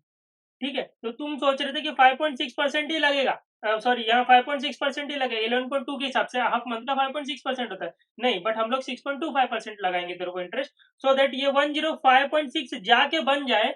देखो 105.6 के ऊपर लगाओ 6.25%, ये 6 महीने का रेट ऑफ इंटरेस्ट है, ठीक है, तो अगर इसको 12 मंथ का करो, मतलब रिपोर्ट दिखाना पड़ेगा, बताना पड़ेगा ना, वो पूछा कि क्या रेट ऑफ इंटरेस्ट मार रहे हो, तो उसको 6 महीने का थोड़ी बताएंगे, पूरे साल भर का बताएंगे, तो वो करेगा कैलकुलेशन अपने हिसाब से, तो इसको पहले तो इसको मतलब जो जैसा लिखा जाता है 12 मंथ का कभी भी इंटरेस्ट लिखते हैं ना पर एनम, तो इसको पर एनम में करो, ये 6 मंथ का है, ये 6 मंथ का, इसको पर एनम में करो, इंटू 2, ये होगा 12.5% पर एनम, ठीक है, तो उसको ये रेट ऑफ इंटरेस्ट बताएंगे, ये 12.5%, अभी आ रहा हूँ कंक्लूजन में आ रहा हूँ, यही तो आप लोग छोड़ देते हो, यही तो इंपॉर्टेंट है, देखो, तो उसको बोलेंगे हमने तेरे से 12.5% पर एनम लिया, तो वो कैलकुलेट करेगा कि मेरा लाइबिलिटी था 105.6, लाइबिलिटी से 100 था, अरे 6 महीने के बाद, 6 महीने के बाद तो 105.6 हो गया ना, तो 105.6 के ऊपर वो कैलकुलेट करेगा कि 12.5%, अब बचे तो 6 ही महीने, तो कितना, तो 105.6 इंटू 12.5% इंटू 6/12, 105.6 इंटू 12.5% इंटू 6/12, ये 6.6 हो गया, ठीक है, तो वो तो बोलेगा यार तुम तो खाली फोड़ रहे, मैं जो प्लानिंग करके आया, तुमने प्लानिंग तो पूरा कर दिया एकदम, ठीक है, देखो, तो 100 था, 5.6 तो पहले ही मार दिया बैंक ने, ठीक है, तो 105.6 हो गया, और 6.6 वापस से मार दिया बैंक ने, तो ये तो हो गया पूरा वही तुम्हारा 112.2, तो बैंक को तो कोई टेंशन नहीं हो भाई, तू पूरे साल भर में लोन लेता ना, तो भी बैंक 12.2 का इंटरेस्ट मारती थी, तो 12.2 का तो इंटरेस्ट मारी, इसमें 100 प्रिंसिपल हटा दो, तो 12.2, बैंक को कोई टेंशन नहीं है, बैंक ना कभी भी अपना जितना कमाना ना उतना कमा के ले लेगी, ठीक है, तो अभी सर अभी जो आपने ये निकाला 6 मंथ का रेट आफ्टर 6 मंथ, ये 6 मंथ का जो रेट निकाला वो क्या था सर, ये 6.25 रेट कहाँ से अप्लीकेबल हुआ, आफ्टर 6 मंथ लगा, और कहाँ तक के लिए लगा, ये 12 मंथ के लिए, तो 6 के मंथ के बाद फॉर नेक्स्ट 6 मंथ, तो यही तो निकालने बोला था कब से कि 6/12 निकालो, 6 महीने बाद लोन लेने आऊंगा और 6 महीने के लिए ले लूंगा, अगर ऐसा कोई मांगे तो यही तो कॉन्सेप्ट अप्लाई होगा ना, कितना कितना परसेंट, 6.25%, अरे पूरा बताओ, 12 पूरे 12 महीने का बताओ, वो आगे कैलकुलेट कर लेगा, तो 6.25% तो 6 मंथ के लिए, तो पूरे 12 महीने के लिए 12.5%, तो अगर कोई पूछे कि आफ्टर 6 मंथ आऊंगा और लोन लूंगा 6 मंथ के लिए, तो 12 कितना इंटरेस्ट रेट बताओगे, 12.5%, ठीक है, यहाँ से ये कॉन्सेप्ट निकलता है, और यहाँ से एफआरए निकल निकल के आता है, फॉरवर्ड रेट एग्रीमेंट यहीं से ये निकलता है, ठीक है, अब ये एकदम सिंपल है, 6 मंथ के लिए कितना इंटरेस्ट रेट है, ये इतना है सर, बैंक कितना कमाती थी, पूरे 12 महीने के लिए कितना कमाएगी, इतना कमाएगी, दोनों का बीच का डिफरेंस कमाना है उसको, बचे हुए 6 मंथ में किसके ऊपर आउटस्टैंडिंग जो अमाउंट रहेगा आफ्टर 6 मंथ, ठीक है, खत्म हो गई बात, यही तो सिंपल है, अब देखो, अब भी ऐसा फटाफट फटाफट बताऊंगा ना खत्म हो जाएगा, देखो सिंपल, देखो 2 मिनट में करेंगे, 3 मंथ्स का बोरोइंग रेट है 11.2%, ठीक है, तो मुझे एक बात बताओ, बैंक 3 महीने में कितना कमाएगी, तो 100 के ऊपर 100 रुपीज ही आउटस्टैंडिंग है, ठीक है, 100 के ऊपर कितना 11.2% फॉर 3 मंथ इंटू 3/12, तो बताओ 100 के ऊपर 11.2% इंटू 3/12, ये होता है 2.8, तो अगर बैंक इंटरेस्ट कमाएगी 3 महीने के लिए, तो ये ना 3 मंथ का रेट है, तो 11.2% के हिसाब से 2.8 होता है, ठीक है, अगर बैंक पूरे 6 महीने के लिए लोन देती है तो 12% पर है, मतलब 6 महीने का, तो 6 महीने के लिए कितना होगा इंटरेस्ट, तो 100 के ऊपर 6%, सॉरी 12% फॉर 6 मंथ, ये हो गया तुम्हारा 100 के ऊपर 12% फॉर 6 मंथ, तो क्या 6 रुपया, ठीक है, तो पूरे महीने पूरे अगर पूरा इंटरेस्ट रेट पूरा 6 महीने के लिए अगर लोन देते तो 6 रुपया कमाती थी, ठीक है, बट कोई आया बीच में आके बोलता है 3/6 है, 3 महीने का बाद आऊंगा, 3 महीने के बाद आऊंगा और 3 महीने के लिए लोन लूंगा, मतलब वो 3 महीने के बाद आएगा, 3 महीने के लिए लोन लेगा, यहाँ का इंटरेस्ट रेट बताने बोल रहा है, ठीक है, यहाँ का, तो यहाँ का हम लोग निकाल लेते हैं ना, तो देखो पूरे 6 महीने में बैंक कमाएगी 6 रुपया, ठीक है, और 3 महीने में बैंक कमाएगी, पूरे 6 महीने में बैंक कमाएगी 6 रुपया, और 3 महीने में बैंक कमा रही है 2.8, 2.8 तो यहाँ बचेगा, ये बताओ ना, 6 में से 2.8 हटा दो, 6 मैंने 2.8, 3.2 बैंक को और कमाना है, बट किसके ऊपर कमाना है? 3.2 कमाएगी किसके ऊपर? जो बन क्या रहेगा after 3 month, after 3 month loan का अमाउंट क्या रहेगा? 100 प्लस ये इंटरेस्ट रेट ऐड हो जाएगा ना, तो 102.8 इंटू 100 कर दो, ठीक है, क्या आ गया? 3.2 डिवाइड बाई 102.8 इंटू 100, तो आ गया 3.11। बट ये इंटरेस्ट रेट तो 3 मंथ का है, इसको पूरे 12 मंथ का रिपोर्ट दिखाने के लिए तो पूरे 12 मंथ का करते हैं ना, तो इंटू 4 कर दो, इंटू 4 तो आएगा 12.45 इंटरेस्ट रेट। ये हो गया तुम्हारा 3/FR। तो यहाँ पे अगर पूछेगा कि 3/6 FR है, तो ये बताओगा 12.45%। तो अगर कोई 3 महीने के लिए लोन लेगा तो 11.2% पर एनम, कोई 6 महीने के लिए लोन लेगा तो 12% पर एनम, ठीक है। कोई थ्री मंथ के बाद आएगा, बाकी बचे हुए 3 मंथ के लिए लोन लेगा, 3/6 FR है तो 12.45%, ठीक है, ऐसा समझा दोगे उसको। तो बैंक को कहीं से भी कुछ भी इंटरेस्ट, जितना बैंक कमा रही है ना, बैंक का अल्टीमेट एम है कि 6% की 6 मंथ में 12% कमाना है, 12% पर आने का मतलब 6 रुपए का अर्निंग होना चाहिए, सिंपल सी बात है। तो इस हिसाब से आप लोग निकालोगे, हो जाएगा, ठीक है, इतनी समझ में आ गई। तो आई थिंक FRA निकालना एकदम इजी होगा, ठीक है। एक और बताऊँ FRA, देखो अभी सिंपल लग रहा होगा FRA। देखो 12 मंथ के लिए अगर कोई लोन लेगा तो इंटरेस्ट रेट है 15%, ठीक है, 15%, और 15% पर एनम, ठीक है। और अगर 3 मंथ के लिए लोन ले रहा है तो 13% पर एनम, ठीक है, इतनी बात समझ में आ गई। 13, चलो इसको 12% पर एनम कर दो। अब कोई बोल रहा है कि मुझे 3 महीने के बाद आना है, बाकी के 9 महीने के लिए लोन लेना है, मतलब 3/9 FRA बता दो, ठीक है, 3/9 FRA बता दो, तो इसको 3/9 FRA निकाल के देते। देखो सिंपल है, बैंक पूरे 12 महीने में कितना कमाएगी, इतना मुझे बता दो, पूरे 12 महीने में कितना कमाएगी। प्रिंसिपल अमाउंट 100 रुपया, ठीक है, तो 100 रुपये का 15% कमाएगी, तो 100 रुपये के ऊपर 15%, तो 15 रुपया कमाएगी, पूरे साल भर में 15 रुपया कमाएगी, ठीक है। और 3 महीने का अगर लोन देती है तो 12% के हिसाब से कितना कमाएगी? 3 मंथ का अगर लोन देती है तो 100 के ऊपर 12% फॉर 3 मंथ, तो 100 के ऊपर 12% फॉर 3 मंथ, करो इसको, 100 इंटू 12% इंटू 3 डिवाइड बाई 12, तो 3% होता है, ठीक है। तो 3 रुपया कमाएगी, सॉरी 3 रुपया कमाएगी। तो कोई आ रहा है यहाँ से यहाँ तक का इंटरेस्ट मांग और लोन मांग रहा है, मतलब मुझे आना है 3 महीने के बाद, और बाकी के 12 मंथ के लिए लोन चाहिए, मतलब 9 मंथ के लिए लोन चाहिए, तो 3/12, ठीक है, 3/12, 3 महीने के लिए, 3 महीने बाद होगा, 9 महीने के लिए लोन होगा, ठीक है। तो ये 9 मंथ का उसको लोन चाहिए। अब पूरे साल भर में बैंक कमाएगी 15, और स्टार्टिंग में कमा रही है 3 महीने में 3, तो बाकी के 9 महीने में उसको कितना चाहिए बैलेंसिंग फिगर? 9 रुपया और कमाना है, बट किसके ऊपर? 9 रुपया कमाना बट किसके ऊपर? तो बताओ। तो 3 महीने के बाद कमाना है, 3 महीने बाद लोन का अमाउंट हो कितना जाएगा? 100 प्लस ये 3 रुपया और ऐड हो जाएगा ना, इंटरेस्ट, इतना तो कमा ही चुकी है ऑलरेडी, इतना कमा चुकी है, तो 103 के ऊपर कमाना है, तो 103 के ऊपर। ये तुम्हारा फॉर्मूला में फिट हो जाता है, फॉर्मूले से करोगे वो भी हो जाएगा, लेकिन फॉर्मूले से करना नहीं है। तो ये हो गया 9 रुपीज कमाना है 103 के ऊपर इंटू 100, ये होगा 8.73%। बट ये 9 मंथ का है, बट इसको, ये 9 मंथ का ना, इसको 12 मंथ का करना है, तो डिवाइड बाय 9 कर दो, इंटू 12 कर दो, आ जाएगा 12 मंथ का। क्योंकि दिखाने के लिए तो 12 मंथ पर एनम, कभी ये इंटरेस्ट रेट 3 मंथ का था क्या? ये इंटरेस्ट रेट 3 मंथ का था क्या? 3 मंथ के लिए एप्लीकेबल, बट है तो पूरे 12% का ना, तो 12% इंटू 3/12 कर दोगे, जैसे ये जो प्रेजेंट करोगे, प्रेजेंट करने के लिए इसको पूरे 12 मंथ का करना पड़ता है, तो 8.73 है तुम्हारा 9 मंथ का। अब इसको 12 मंथ लाओ, तो डिवाइड बाय 9 इंटू 12, तो क्या 11.65%। तो अगर कोई 9 मंथ के लिए आ रहा है, 9/3, ये 3/9 लिखा है क्या मैंने? हाँ, तो 3 मंथ के बाद आएगा ना, तो 3/12 एफ आर है, तो ये होगा तुम्हारा 11.65%। 3 महीने बाद आएगा, बट आगे का 9 महीने के लिए लोगे, तो 3/12 एफ आर है, ठीक है। तो ये तुमने निकाला 11.65%, समझ में आ गया। तो सिंपल लॉजिक आप समझ लो कि जो बैंक पूरे साल भर के लिए कितना कमाएगी, उसमें से माइनस कर दो जो ऑलरेडी कमा चुकी है, तो वो तुमको इतना कमाना है, वो एक्स्ट्रा अमाउंट कमाना है, ठीक है। डिवाइड बाय, डिवाइड किससे करेंगे सर? तो ऑलरेडी जितना बैंक कमा लिए वो प्लस प्रिंसिपल अमाउंट, जितना बैंक ने कमा लिया वो प्लस प्रिंसिपल अमाउंट, प्रिंसिपल वही तो होगा ना तुम्हारा। 3 महीने के बाद अगर वो आ रहा है तो 3 महीने, ऐसा समझो ना, 3 महीने तक का उसने इंटरेस्ट पेमेंट कर दिया, मतलब उतना उसका लोन अमाउंट बन चुका है। तो 100 का अगर लोन है तो तीन तीन महीने बाद 103 हो चुका है ना, 3 महीने का इंटरेस्ट तो उसमें ऐड करोगे, तो वो अमाउंट तुम्हारा बेस हो जाएगा, अब उसके ऊपर कमाना है, ठीक है, एक्स्ट्रा। तो बस हो गया, वो तुम्हारा हो गया। अब ये आया कैसे था, तो ये तो मैंने बता दिया था कैसे आया था, कि कोई दिमाग लगाया था, तो दिमाग लगाया, वहां से FRA कॉन्सेप्ट आ गया, ठीक है। तो ये ऐसे ही फिट होता है, ठीक है, ये समझ में आ गया। अब ये हो गया अपना FRA खत्म, ठीक है। अब आप क्वेश्चन वोश्चन हम लोग करेंगे, सब कुछ अच्छे से आ जाएगा, ठीक है। चलो 1 मिनट के ब्रेक के बाद स्टार्ट। चलो अब स्टार्ट करते हैं टेस्ट नॉलेज के क्वेश्चन। चलो स्टार्ट करते हैं क्वेश्चन नंबर 1। चलो, Messrs Parker and company is contemplating to borrow an amount of 60 crore. देखो मेसेस पार्कर एंड कंपनी, तुम्हारा एमटीपी अभी 25 में आया हुआ है, ठीक है। Messrs Parker and company contemplating to borrow an amount of 60 crore for a period of 3 months in coming 6 month time from now. अभी देखो अभी अभी इंग्लिश में क्या बोला इसने कि 3 महीने के लिए लोन लेना है, बट आगे आने वाले 6 महीने के बाद, 6 महीने के बाद जाएगा बैंक के पास, बोलेगा मुझे 3 महीने के लिए लोन चाहिए, तो क्या बोलेंगे इसको 6/9 F R.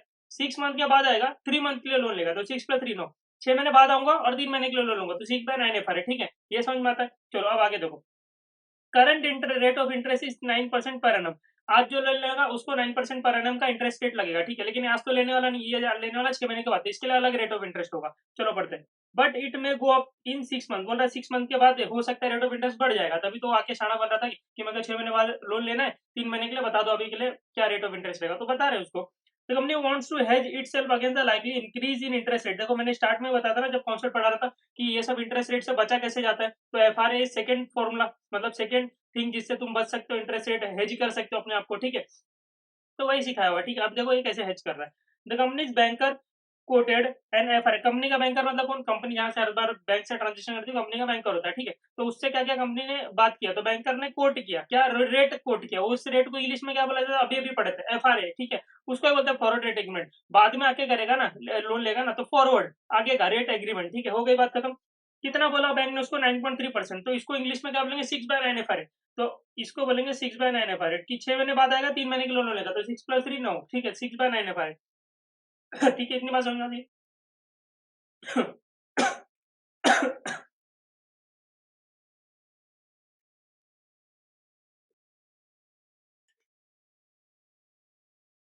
What will be the final settlement amount. देखो इसमें ध्यान दो, इसमें गौर करो।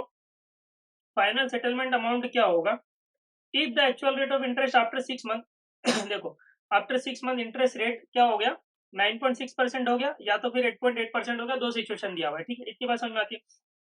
अब फाइनल सेटलमेंट अमाउंट पूछा है, तो मैं आपको बताता हूँ फाइनल सेटलमेंट अमाउंट होता क्या है।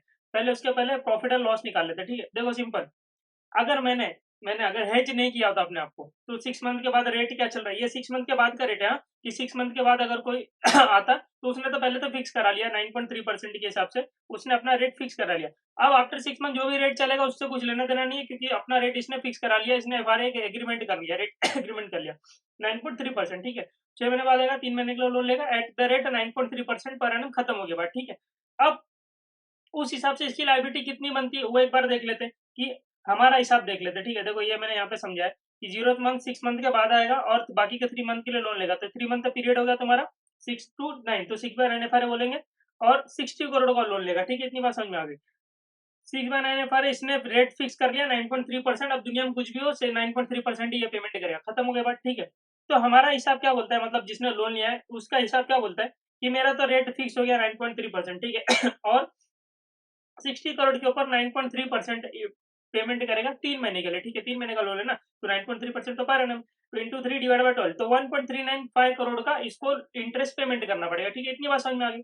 अब एक्चुअल में क्या रेट ऑफ इंटरेस्ट हो गया, एक्चुअल में सर 9.6% हो गया, तो क्या इसको प्रॉफिट हुआ, हाँ प्रॉफिट हुआ ना, नहीं तो 9.6% पेमेंट करना पड़ता था 9.3 की जगह पर।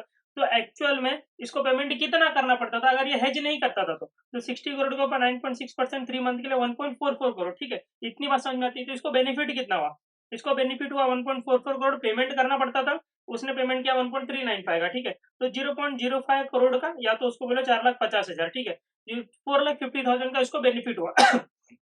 इतनी बात समझ में आती है, ठीक है। अब कुछ लोग तो सिर्फ गेम खेलने के लिए बैठे रहते हैं कि गेम खेलेंगे, ठीक है। लोन एक्चुअल में लोन कुछ लेना नहीं होता, ठीक है। सिर्फ जाके बोलेंगे मैं 6 महीने बाद आऊंगा, 3 महीने के लिए लोन लूंगा, अब रेट बता दो, तो रेट फिक्स हो गया, अब 9.6 हो गया एक्चुअल में और 9.3, तो 0.3 का बेनिफिट हो गया। तो बैंक को जाके बोले एक काम कर, या तो लोन दे दे, या तो लोन मत दे, या तो लोन दे दे मुझे, ठीक है, मैं तुझे 9.6 की जगह 9.3 पेमेंट करूंगा, 0.3 का तुझे लॉस होगा।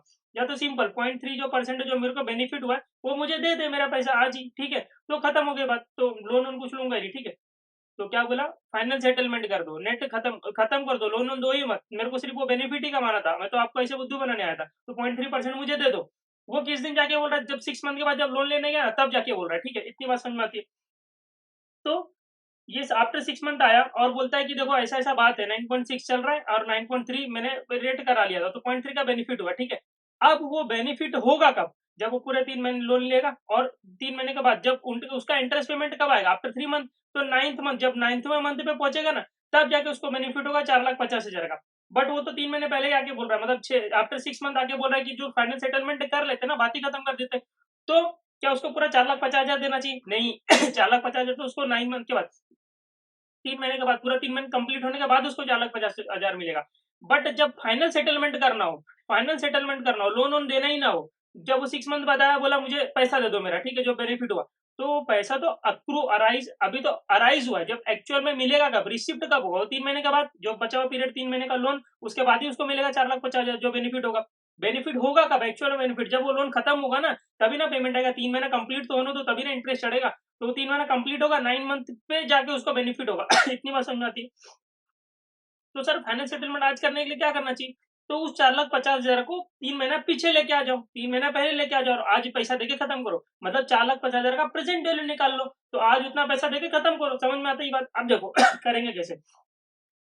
क्या ये 3 महीना अगर लोन लेता था, तो उसको आफ्टर 9 मंथ, मतलब आफ्टर 3 मंथ, 6 मंथ बाद आया ना, तो आफ्टर 3 मंथ मतलब 9 महीना कंप्लीट हो गया, तो उसको 4,50,000 का बेनिफिट होता था। हाँ सर, 4,50,000 का बेनिफिट होता था, ठीक है। अब इस 4,50,000 को खींच के लेके आ जाओ 3 महीने पहले, और उसको फाइनल सेटलमेंट कर दो, उतना अमाउंट दे दो, बात खत्म हो गई, ठीक है। इतनी बात समझ में आती है? Yes sir. तो मुझे बताओ, प्रेजेंट वैल्यू पे खींचेंगे कौन से रेट से? जो एक्चुअल में आज मार्केट में रेट चल रहा है, उसी रेट से खींचोगे ना। तो देखो, खींचो चलो। आज रेट क्या चल रहा है? एक्चुअल में 9.6 चल रहा है, ठीक है। वो तो एफआर है, तो तुम्हारा एग्रीमेंट का रेट था, उससे थोड़ी खींचोगे। वो तो तुमने अपने बेनिफिट के लिए हेज करने के लिए लिया था। एक्चुअल में आज जो रेट चल रहा है, उसी से पीछे लेके आओ। तो देखो सिंपल, अगर 1 रुपया का लोन होता, ठीक है, 1 रुपया का लोन होता, तो मतलब 1 रुपया आफ्टर 3 मंथ, ठीक है, यहाँ पे ये 6 मंथ बाद यहाँ पे 1 रुपया, वो आफ्टर यही तो करना, इतना ही तो खींचना है ना। 9 मंथ से यहाँ पे लेके आना, 3 मंथ का खींचना है ना। तो प्रेजेंट वैल्यू निकालना, तो बता रहा हूँ सिंपल। 1 रुपया के ऊपर 9.6% करो, इंटू 3 डिवाइड बाय 12, ये करो। 1 रुपया अगर 9.6% इंटू 3 डिवाइड बाय 12, कितना इंटरेस्ट था? 0.024। तो इसमें प्लस 0.024, तो 1 रुपया आपका 3 महीने के बाद कितना हो जाएगा? 1.024।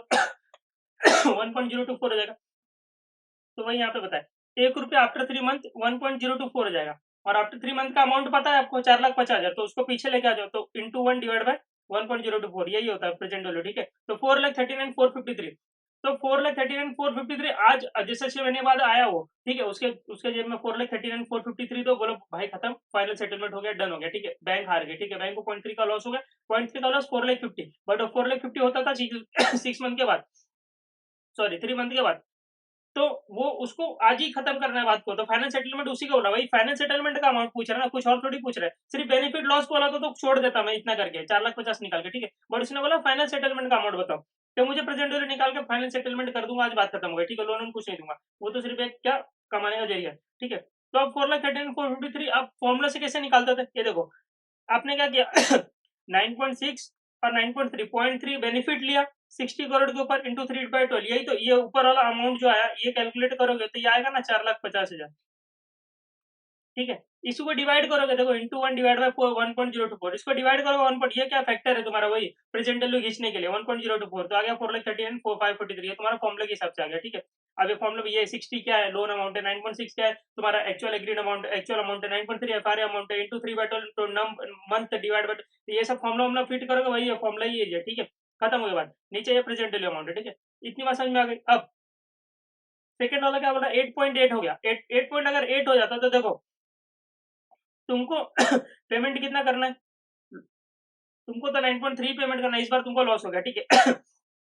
तो तुमको पेमेंट करना है 1.395, ठीक है। और हमको पेमेंट करना है 1.395, 9.3 के हिसाब से, और बैंक को 8.8 हो गया, तो तुमको लॉस हो गया। अगर तुमने रेट एग्रीमेंट नहीं किया होता, फॉरवर्ड रेट एग्रीमेंट, तुमको 8.8 ही पे करना पड़ता था। तो 8.8 के हिसाब से कितना होता है लायबिलिटी? 1.32 होता है। देखो 60 करोड़ के ऊपर 8.8 इंटू 3/12, ठीक है। तो दिस इज एक्चुअल। तो तुमको लॉस हुआ 7,50,000 का। अगर रेट गिर जाता है तो तुमको लॉस हो गया 7,50,000। बट ये लॉस कब होगा? जब लोन ले लोगे 3 महीने बाद, जब इंटरेस्ट पेमेंट करने होगा तब। बट आज फाइनल सेटलमेंट करना है, तो उसको खींच के प्रेजेंट वैल्यू पे लेकर जाओ, उतना बैंक को पैसा दो, खत्म हो गया, ठीक है। लोन लेने की जरूरत नहीं है। अब 7,50,000 को खींच के लेकर कौन से रेट पे? अब एक्चुअल क्या चल रहा है? 8.8 चल रहा है, ठीक है। पहले वाले सिचुएशन में 9.9, 9.6, तो 9.6 के हिसाब से खींचे था, अब 8.8। तो तो 1 रुपया तुम्हारा कितना हो जाएगा आफ्टर 3 मंथ? अगर 8.8 के हिसाब से करोगे, तो 1 रुपये के ऊपर इंटू 8%, 8.8 है ना, हाँ, तो 1 रुपए के ऊपर 8.8% इंटू 3 डिवाइडेड बाय 12, तो कितना ऐड कर दो इसमें 1, तो 1.02, तो 1 रुपया 3 महीने के बाद हो जाएगा 1.022 एट द रेट 8% के हिसाब से। और 3 महीने का अमाउंट पता है 7,50,000, तो 1 रुपया कितना होता था? 1 रुपया 1.022 हो रहा है 3 महीने के बाद, और 7,50,000 तुम्हारा 3 मंथ के बाद का अमाउंट है, तो उसको खींच के लेके आ जाओ, तो इंटू डिवाइड बाय कर दोगे तो ये आ जाएगा तुम्हारा 7,33,855, फॉर्मूला में फिट करोगे वो भी आ जाएगा। तो आज 7,33,855 दे दो बैंक को, खत्म हो गई बात, ठीक है। तो ये हो गया तुम्हारा सिंपल सा क्वेश्चन था। फाइनल सेटलमेंट अमाउंट निकालने बोलता है, एग्जाम में भी आता रहता है, कितने बार आता है एग्जाम में। तो ये हो गया। प्रेजेंट वैल्यू पे निकालना ही तो उसी में गलती करते थे। कैसे गलती कर सकते हो?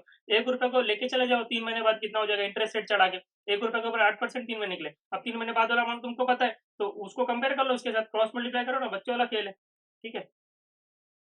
अब आ जाओ, सेम क्वेश्चन ये है, सेम क्वेश्चन है, इसमें कुछ चेंजेस नहीं है, बट इसमें थोड़ा कंफ्यूजन कर दिया। देखो, टीएम फिनकॉर्प हैज बॉट 6/9 एफआरएल, या 6/9 एफआरएल मतलब 6 महीने बाद आएगा, 3 महीने के लोन लेगा, सेम टू सेम कितना लेगा, 100 करोड़ लेगा। एग्रीमेंट हो गया 5.25 पे। तो देखो 6/9 एफआरएल मतलब 6 महीने बाद आएगा, 3 महीने के लिए लोन लेगा, तो पीरियड ऑफ लोन कितना है, 3 मंथ ही है। तो नीचे जितने भी इंटरेस्ट रेट दिए हुए 3 महीने वाले इंटरेस्ट रेट काम का है, बाकी सब तो काम का है नहीं। अब देखो, on fixing date reference rate MIBOR turns out to be as follows. ठीक है, देखो 3 मंथ का पीरियड के लिए 5.4 5.5 हो गया, अगर 6 मंथ का पीरियड है लोन का तो 5.7, 9 मंथ का पीरियड है तो 5.85। तुम्हारा पीरियड क्या है? देखो 6/9 एफ आर है, मतलब तू 6 महीने बाद आओगे, 3 महीने के लिए लोन लोगे ना, तभी ना 6+3 6/9 एफ आर हुआ। तो तुम्हारा पीरियड ऑफ लोन कितना है, 3 मंथ का ही है, तो तुम्हारे लिए काम का कौन सा है, ये 3 मंथ वाला ही है ना, तो बाकी सब तुम्हारे काम का नहीं, तो इसको काट दो ना, ये सब काम का नहीं है, सब टाइम पास करने के लिए, तो यही तो गलती होती है, ये सब ले लेते हैं। तुम्हारा 5.5 इंटरेस्ट रेट काम का है। अब मुझे बताओ, तुमने 5.25 पे फिक्स कर लिया रेट ऑफ इंटरेस्ट, ठीक है, कि आप 6 महीने बाद आओगे, बचे हुए 3 महीने के लिए लोन लोगे, तो आप 5.25% के हिसाब से पेमेंट करोगे, बट एक्चुअल में कितना होगा 5.5, तो तुमको हो गया बेनिफिट। तो देखो, एफआरए के हिसाब से 100 करोड़ के ऊपर 5.25%, 92 डेज के लिए। सर आप डेज क्यों ले रहे हो? यहाँ पे देखो क्वेश्चन में यहाँ पे लिखा है assume 360 days in a year, तो ये तरीका होता है बताने का, ऐसे आएगा कि ये अगर हमने ऐसा दिया तो तुम डेज में कैलकुलेशन करना, अदरवाइज मंथ में कैलकुलेट कर लेना, ठीक है, डायरेक्ट 3/12 करता था, बट यहाँ पे डेज दिया हुआ तो मैं डेज में कैलकुलेट कर रहा हूँ। तो 92 डेज, 3 मंथ 92 डेज होता है, तो डिवाइड बाय 360 थी, ठीक है, डिवाइड बाय 360 डेज, मैंने आईसीआई ने दिया 360 डेज, तो मेरे को एफआरए के हिसाब से 1,34,16,666 पेमेंट करना है, ठीक है। बट अगर एफआरए नहीं किया होता तो एक्चुअल रेट तो कितना चल रहा है 5.5 के हिसाब से पेमेंट करना पड़ता था, तो 100 करोड़ को 5.5 92 divide by 1,40,00,000 something something payment करना पड़ता था, तो बेनिफिट कितना हो गया 638,889, ठीक है। 638, बट क्या करने बोल रहा है, प्रॉफिट एंड लॉस तो निकाल दिया, ठीक है, प्रॉफिट एंड लॉस मैंने निकाल दिया 638,889। ऑन क्या बोला, in terms of basis point, तो बेसिस पॉइंट कितना 5.5 था, 5.5 हो गया 5.25, तो 0.25 बेसिस पॉइंट का तुमको बेनिफिट हो गया। ठीक है, तो 0.25 मारोगे 100 करोड़ के ऊपर आ जाएगा तुम्हारा आंसर। ये बात समझ में आई? अब देखो 6 महीने के बाद हो गए और 3 महीने के लिए लोन लोगे, तो ये 3 मंथ का पीरियड है, ठीक है, इतनी बात समझ में आती है। तो यहाँ पे यहाँ पे पेमेंट करना पड़ेगा, 9 मंथ के बाद कितना 134 166 60 जो भी समथिंग है, बट एक्चुअल पेमेंट 140 का होता था, तो बेनिफिट हुआ 638, बट वो 9 मंथ के बाद होगा ना, मतलब आफ्टर 3 मंथ कंप्लीशन के बाद होगा ना, बट फाइनल सेटलमेंट करना है। इसमें पूछा देखो द सेटलमेंट अमाउंट बता दो, तो सेम वैसे ही, तो इसको खींच के लेके आ जाओ यहाँ पे, तो 638 को प्रेजेंट वैल्यू पे लेके आओ, कितना यहाँ पे लेके आओ, यहाँ पे तो 3 महीना खींचना पड़ेगा, तो कौन से रेट से, जो एक्चुअल में चल रहा है, एक्चुअल में तो 5.5 चल रहा है फारे, तो हमारे हमारे क्या बोलते हैं, संतुष्टि के मतलब हमारे बेनिफिट के लिए, हेज करने के लिए, बट एक्चुअल में तो 5.5 चल रहा है, तो 5.5 के हिसाब से खींच लो, तो 1 रुपया कितना होगा 5.5 के हिसाब से 3 महीने बाद, तो 1 रुपया के ऊपर इंटू 5.5% इंटू 3/12 +1, तो ये होगा 1 रुपीज इंटू 92 डिवाइड बाय 360 +1, 1.92 ही करना, 3 मंथ मत करना। क्योंकि सब जगह 92, तो 1 रुपया होगा तुम्हारा 1.01406, तो इस अभी तुमको 3 मंथ बाद का अमाउंट पता है, तो इसको क्रॉस मल्टीप्लाई कर लो, तो आ गया 630,033, ये नेट सेटलमेंट अमाउंट। तो आज 638 की जगह 630 दे दो, क्योंकि 638 तो 3 महीने के बाद होगा, तो आज ही अगर सेटलमेंट करना है, लोन नहीं लेना, 3 महीने का पीरियड जाने नहीं देना, तो आज ही सेटलमेंट करना, तो 6,30,000 तो बात खत्म हो गई, ठीक है, इतनी बात समझ में आती है? यस सर, इतनी बात समझ में आती है। 2 क्वेश्चन हो गए।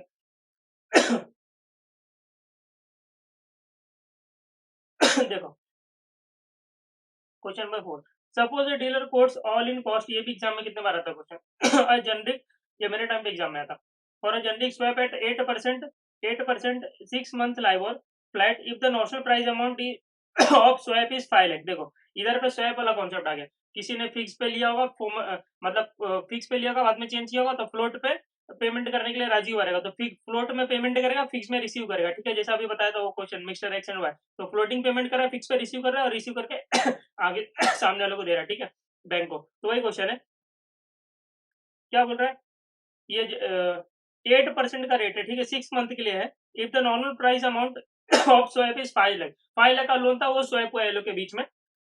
कैलकुलेट करना बोल रहा है सेमी एनुअल फिक्स पेमेंट। अगर फिक्स पेमेंट होगा तो अमाउंट कितना होगा, तो 8 लाख, 5 लाख के ऊपर, 5 लाख के ऊपर 8% 6 मंथ के लिए, तो 5 लाख के ऊपर 8% 6 मंथ के लिए 20,000, ठीक है, ये पेमेंट का अमाउंट बता दिया फिक्स के हिसाब से, ठीक है। अब आगे देखो, find the first floating rate payment for above 6 month period from the effective date of swap to be settlement date comprises of 181 days। अब डेज बोला तो डेज में निकालना, and that the corresponding libor of 6% on effective date of swap. बोल रहा है कि floating में पेमेंट करना होता तो रेट 6% हो गया, ठीक है, 6% हो गया, और तुमने तो फिक्स किया 8% के हिसाब से, ठीक है, तो 8%, बट फ्लोटिंग के हिसाब से 6 हो गया, तो 6% के हिसाब से क्या रेट ऑफ इंटरेस्ट तुमको, क्या क्या पेमेंट आता था तुम्हारा, तो 5 लाख के ऊपर 6%, 181 डेज के लिए आ गया 15083, ठीक है। तो यहाँ पे तुमने क्या किया, देखो यहाँ पे क्या बोल रहा है, in second about if the settlement is on net basis, बोल रहा है नेट बेसिस पे सेटलमेंट करेंगे, कोई मतलब गेम खेला था मैंने, आपने समझ लो गेम खेल लिया, ठीक है, मैंने बोला फिक्स पे पेमेंट करूंगा, फ्लोट पे रिसीव करूंगा, तो नेट सेटलमेंट क्या करेंगे, एक दूसरे को टोटल पैसा देंगे क्या, डायरेक्ट बोलेंगे ना कौन प्रॉफिट में कौन लॉस में, वो देख लो, ठीक है। How much fix rate payer would pay to the floating rate payer, तो जिसने राजी किया था कि मैं फिक्स पे करूंगा, फ्लोट पे रिसीव करूंगा, तो फिक्स पे तो भाई तुमको ज्यादा पेमेंट करना पड़ रहा है 8%, जबकि हो गया 6%, 2% का तुमको लॉस हो गया, तो यही तो होगा, फिक्स रेट वाले को 20,000 पेमेंट करना पड़ेगा और उसको मिलेगा 15,083, तो नेट सेटलमेंट के बेसिस पे करना है, तो 20,000 माइनस 15,083, तो 4917 आप दे दो, खत्म हो गई बात ठीक है। अब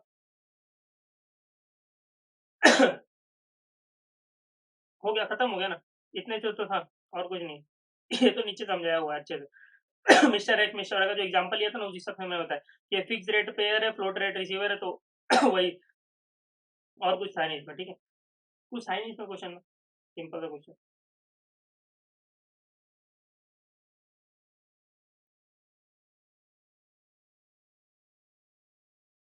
चलो अभी देखो क्वेश्चन नंबर 5 देखते हो, चलो देखो, derivative bank enter into a plain vanilla swap अच्छा इस बार हम लोग ने वो नहीं किया, साथ ही क्वेश्चन, तो क्या करेंगे, काटने वाला सिस्टम बता रहा हूँ, तो वो काटते थे ना पहले, मर्जर केशन में काटे थे, इसमें साथ ही क्वेश्चन है, क्या काटेंगे, derivative bank enter into a plain vanilla swap through an OIS overnight index swap on a principal of 10 crore and agreed to receive MIBOR. वो क्या बोला कि मैं रिसीव करूंगा माइबोर, मतलब माइबोर मतलब जो rate of floating rate of interest होता है, ठीक है, ये चेंज होता रहता है एकदम, ठीक है, तो वो बोल रहा है मैं रिसीव करूंगा माइबोर, मतलब ये फिक्स रेट ऑफ इंटरेस्ट पे पेमेंट करने के लिए राजी हुआ, ठीक है, इतनी बात समझ में आ गई।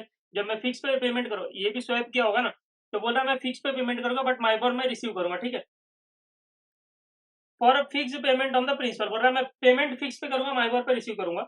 The swap was entered into on Monday 2 August 2010 and was commence on 3 August 2010, 7 दिन के लिए चलेगा, ठीक है, इतनी बात समझ में आ गई। देखो, respective MIBOR rates for Tuesday to Monday were, देखो ये दिया हुआ है कि मंगलवार को 7.75 आएगा, ट्यूसडे को बुधवार को 8.15 हो गया, वेनेसडे को, फिर थर्सडे को, ये रेट अलग अलग हो गया, चेंज होते जा रहा है, ठीक है, तो उसने बोला कि ये रेट पे मैं रिसीव करूंगा, ठीक है, और पेमेंट फिक्स कर दूंगा, ठीक है।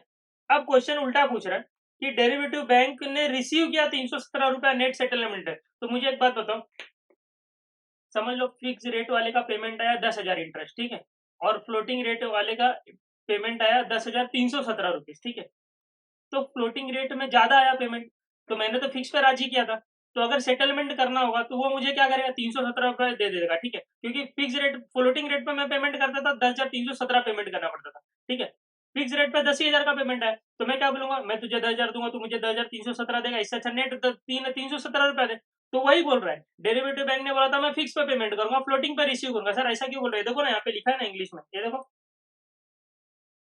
Agree to receive MIBOR overnight floating rate pay for a fix payment on the principal, payment principal fix pay करेगा, तो बोल रहा है कि नेट कंक्लूजन क्या, वो भी बता दिया, कंक्लूजन ये होगा कि 317 उसको नेट सेटलमेंट में मिला, तो फ्लोटिंग रेट ऑफ इंटरेस्ट जो भी होगा उसमें से 317 को हटा देंगे, तो जो बचेगा वो तुम्हारा फिक्स है, देखो ना अभी जो भी एग्जाम्पल दिया 10,317 फ्लोटिंग में पेमेंट आया और फिक्स में 10,000 आया, तो फिक्स वाले का कितना आया, 10,317 माइनस 317, 317 क्या नेट सेटलमेंट, ठीक है, तो वैसे ही total floating rate of interest निकाल लेंगे, उसमें से हटा देंगे ये नेट सेटलमेंट अमाउंट को, फिक्स रेट ऑफ इंटरेस्ट पे कितना पेमेंट आया वो पता चल जाएगा। फिर आगे क्या पूछा, कैलकुलेट करो fix rate and interest under both leg, बोल रहा इंटरेस्ट बता दो दोनों का, ठीक है, तो चलो निकाल लेंगे। संडे को holiday, work in rounded rupees and avoid decimal. देखो फ्लोटिंग का दिया हुआ है, इंटरेस्ट रेट दिया हुआ है अलग अलग डेज का, और अलग अलग डेज का इंटरेस्ट रेट दिया हुआ और प्रिंसिपल अमाउंट दिया 10 करोड़, ठीक है। तो इंटरेस्ट कैसे निकालेंगे, एवरी डे का एक एक दिन का इंटरेस्ट निकालेंगे। देखो डेरिवेटिव बैंक ने बोला फिक्स रेट पे पेमेंट करेंगे, फ्लोटिंग रेट पे रिसीव करेंगे।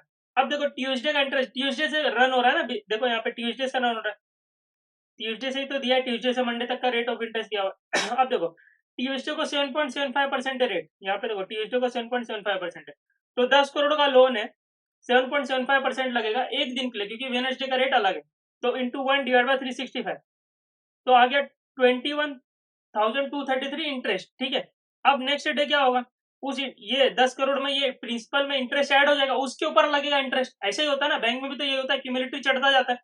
तो नेक्स्ट डे 10 करोड़ प्लस 21,233, तो इसके ऊपर इंटरेस्ट लगेगा कितना, नेक्स्ट डे इंटरेस्ट रेट हो गया 8.15, तो इंटू 8.15 इंटू 1 डिवाइड बाय 365, तो ठीक है, तो ये होगा 2230 तो ऐसे डेली अब 10 करोड़ के ऊपर ये दोनों इंटरेस्ट ऐड हो जाएंगे ठीक है, उसके ऊपर लगेगा, तो ऐसे मैंने यहाँ पे कैलकुलेट किया, देखो यूएसडी 10 करोड़ के ऊपर 7.75% 21,233, ठीक है, फिर 10 करोड़ 21,233 के ऊपर 8.15% 22,233 फिर 8.2 7.95 अलग अलग इंटरेस्ट रेट दिया ठीक है। तो अभी देखो एक जगह बीच में आप गलती करोगे, वहीं पे बता रहा हूँ मैं।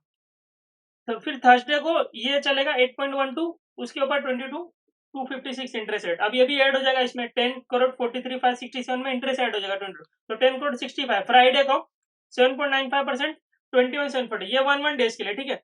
अब आगे देखो यहाँ पे फ्राइडे के बाद ये ऐड होगा, देखो 10 करोड़ 65 823 में ऐड हो जाएगा 21,795, तो हो जाएगा 10 करोड़ 87,618। अब सैटरडे संडे 2 दिन आ रहा है, ठीक है, और बोल रहा है नॉन वर्किंग डेज में बंद रहता है, बट इंटरेस्ट तो चढ़ेगा ही तुम्हारा, तो यहाँ पे 7.98% मानना, बट 2 दिन के लिए मानना, अभी तक एक एक दिन के लिए ले रहे थे, इंटू 1 डिवाइड बाय 365 कर रहे थे, बट यहाँ पे 2 दिन के लिए मारोगे, तो इंटू 2 डिवाइड बाय 365 इंटू आपका 7.98%, तो आएगा 43,764 का इंटरेस्ट आएगा, ठीक है, ये हो गया। अब ये ऐड हो जाएगा इतना, तो 8 पॉइंट, अभी मंडे में एक ही दिन बचा है, तो ये हो गया 7 दिन का कैलकुलेशन। देखो Tuesday Wednesday Thursday Friday Saturday Sunday Monday, 7 दिन का कैलकुलेशन, 7 डेज ही का बता रहे हैं, उसने एग्रीमेंट किया था 7 डेज का।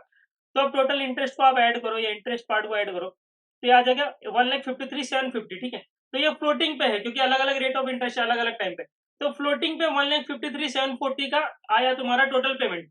और ये बोल रहा है कि मुझे डेरिवेटिव बैंक बोल रहा है मुझे रिसीव हुआ 317 रुपया नेट सेटलमेंट पे, तो अब मुझे एक बात बताओ, फिक्स रेट पे इसने कितना पेमेंट करने आया होगा, तो फ्लोटिंग में से उतना हटा दो, क्योंकि फ्लोटिंग का ज्यादा हुआ रहेगा तभी ना इसको रिसीव हुआ है, तो अगर फ्लोटिंग वाला कम होता तो इसको पेमेंट करना पड़ता था, तो अगर एग्जाम में क्वेश्चन चेंज करता कि पेमेंट करना पड़ा इसको नेट सेटलमेंट में, तो ऐड कर देना फ्लोटिंग में, और क्योंकि फिक्स का ज्यादा हुआ रहेगा पेमेंट, क्योंकि फिक्स पे पेमेंट कर रहा है, बट यहाँ पे उल्टा उसको रिसीव हुआ, तो 317 टोटल ये इंटरेस्ट आया फ्लोटिंग पे, तो इसमें से हटा दो नेट सेटलमेंट वाला 317, तो फिक्स रेट पे इसको 1,53,423 का ही पेमेंट आया होगा, ठीक है, 1,53,423 का ही पेमेंट आया होगा, तो और सामने फ्लोटिंग पे कितना आया होगा, इससे 317 और ज्यादा आया रहेगा, ठीक है, तो उसने बोला नेट सेटलमेंट 317 रुपया मुझे दे दे, बात खत्म हो गई, ठीक है। तो इंटरेस्ट रेट कितना होगा, रेट देखो इंटरेस्ट तो निकाल लिया दोनों लेग में, फ्लोटिंग में भी आ गया 153,740 और फिक्स में आ गया 153,423, तो अब पूछ रहे रेट ऑफ इंटरेस्ट कितना था फिक्स रेट ऑफ इंटरेस्ट में तो 153,423 कितना परसेंट है, 10 करोड़ का इंटू 100 हो गया, ये आ गया रेट ऑफ इंटरेस्ट आ गया तुम्हारा, ये कैलकुलेट करोगे इतना पर तो रेट ऑफ इंटरेस्ट आएगा, बट ये रेट ऑफ इंटरेस्ट 7 डेज का है ना, तुमको 365 डेज का पूरा टोटल पर एनम वाला निकालना है, तो डिवाइड बाय 7 कर दो इंटू 365 कर दो, डिवाइड बाय 7 इंटू 365, तो आ गया 7.99%, मतलब 8% पर एनम होगा, तो इतनी बात समझ में आ गई, यस सर इतनी बात समझ। अब 8% करोगे 10 करोड़ के ऊपर 7 डेज के लिए, तो आ जाएगा तुम्हारा यही आएगा 153, वही तो किया है, ठीक है, इधर उधर कर दे बस, चलो ये हो गया डन, 1 हो गया, 2 हो गया, 3 बाकी है, 4 हो गया, 5 हो गया, ठीक है 6 7 बाकी है। स्टार्ट करते हैं आप नया कॉन्सेप्ट, जिसके ऊपर जो आगे के बचे हुए क्वेश्चन है, तो पहले ये क्वेश्चन पहले कॉन्सेप्ट करेंगे, फिर क्वेश्चन क्वेश्चन तो इजी वे में हो जाएगा, ठीक है। तो चलो स्टार्ट करते हैं नया कॉन्सेप्ट। देखो कॉन्सेप्ट क्या बोल रहा है, कॉन्सेप्ट बोल रहा है कि कैप ऑप्शन फ्लोर ऑप्शन क्या होता है सर, ये क्या होता है सर, बता रहा हूँ ना, टेंशन मतलब, स्टार्ट करते हैं चलो। अब समझ लो आपने बैंक में लोन लिया फ्लोटिंग रेट ऑफ इंटरेस्ट पे, ठीक है, एक नया तरीका इंटरेस्ट रेट के रिस्क को मैनेज करने का, ठीक है, वो बताता है ये कैप ऑप्शन, फ्लोर ऑप्शन। देखो, लोन ले लिया आपने 10 करोड़ का लोन ले लिया, और रेट ऑफ इंटरेस्ट आपने डिसाइड किया 10% पे, ठीक है, 10% पे फ्लोटिंग रेट ऑफ इंटरेस्ट पे आपने लोन ले ली लिया, ठीक है। अब देखो, अब मुझे एक बात बताओ, फ्लोटिंग रेट ऑफ इंटरेस्ट मतलब क्या होता है? रेट ऑफ इंटरेस्ट फ्लोट करेगा, जब वो बढ़ेगा तो उतना आपको पेमेंट करना पड़ेगा, गिरेगा तो उतना पेमेंट करना पड़ेगा, जो चल रहा होगा मार्केट में आपको पेमेंट करना पड़ेगा, ठीक है। मान लो अगले साल रेट ऑफ इंटरेस्ट हो गया 11%। ओहो! तो थोड़ा दुःख दर्द होती रहेगी, और 10% की जगह 11% पेमेंट करना पड़ेगा, क्योंकि जब लोन लिया था 10% बढ़ गया, 11% पेमेंट कर दो, ठीक है, बात खत्म हो गई। अब रेट ऑफ इंटरेस्ट हो गया नेक्स्ट ईयर 11 का 12% पहुँच गया, 12% पेमेंट करना पड़ेगा। फिर जाके इंटरेस्ट रेट हो गया 8%, मज़ा आ गया, मज़ा आ गया, 8% का पेमेंट करना पड़ेगा, ठीक है, समझ गए, खुश हो गए आप लोग।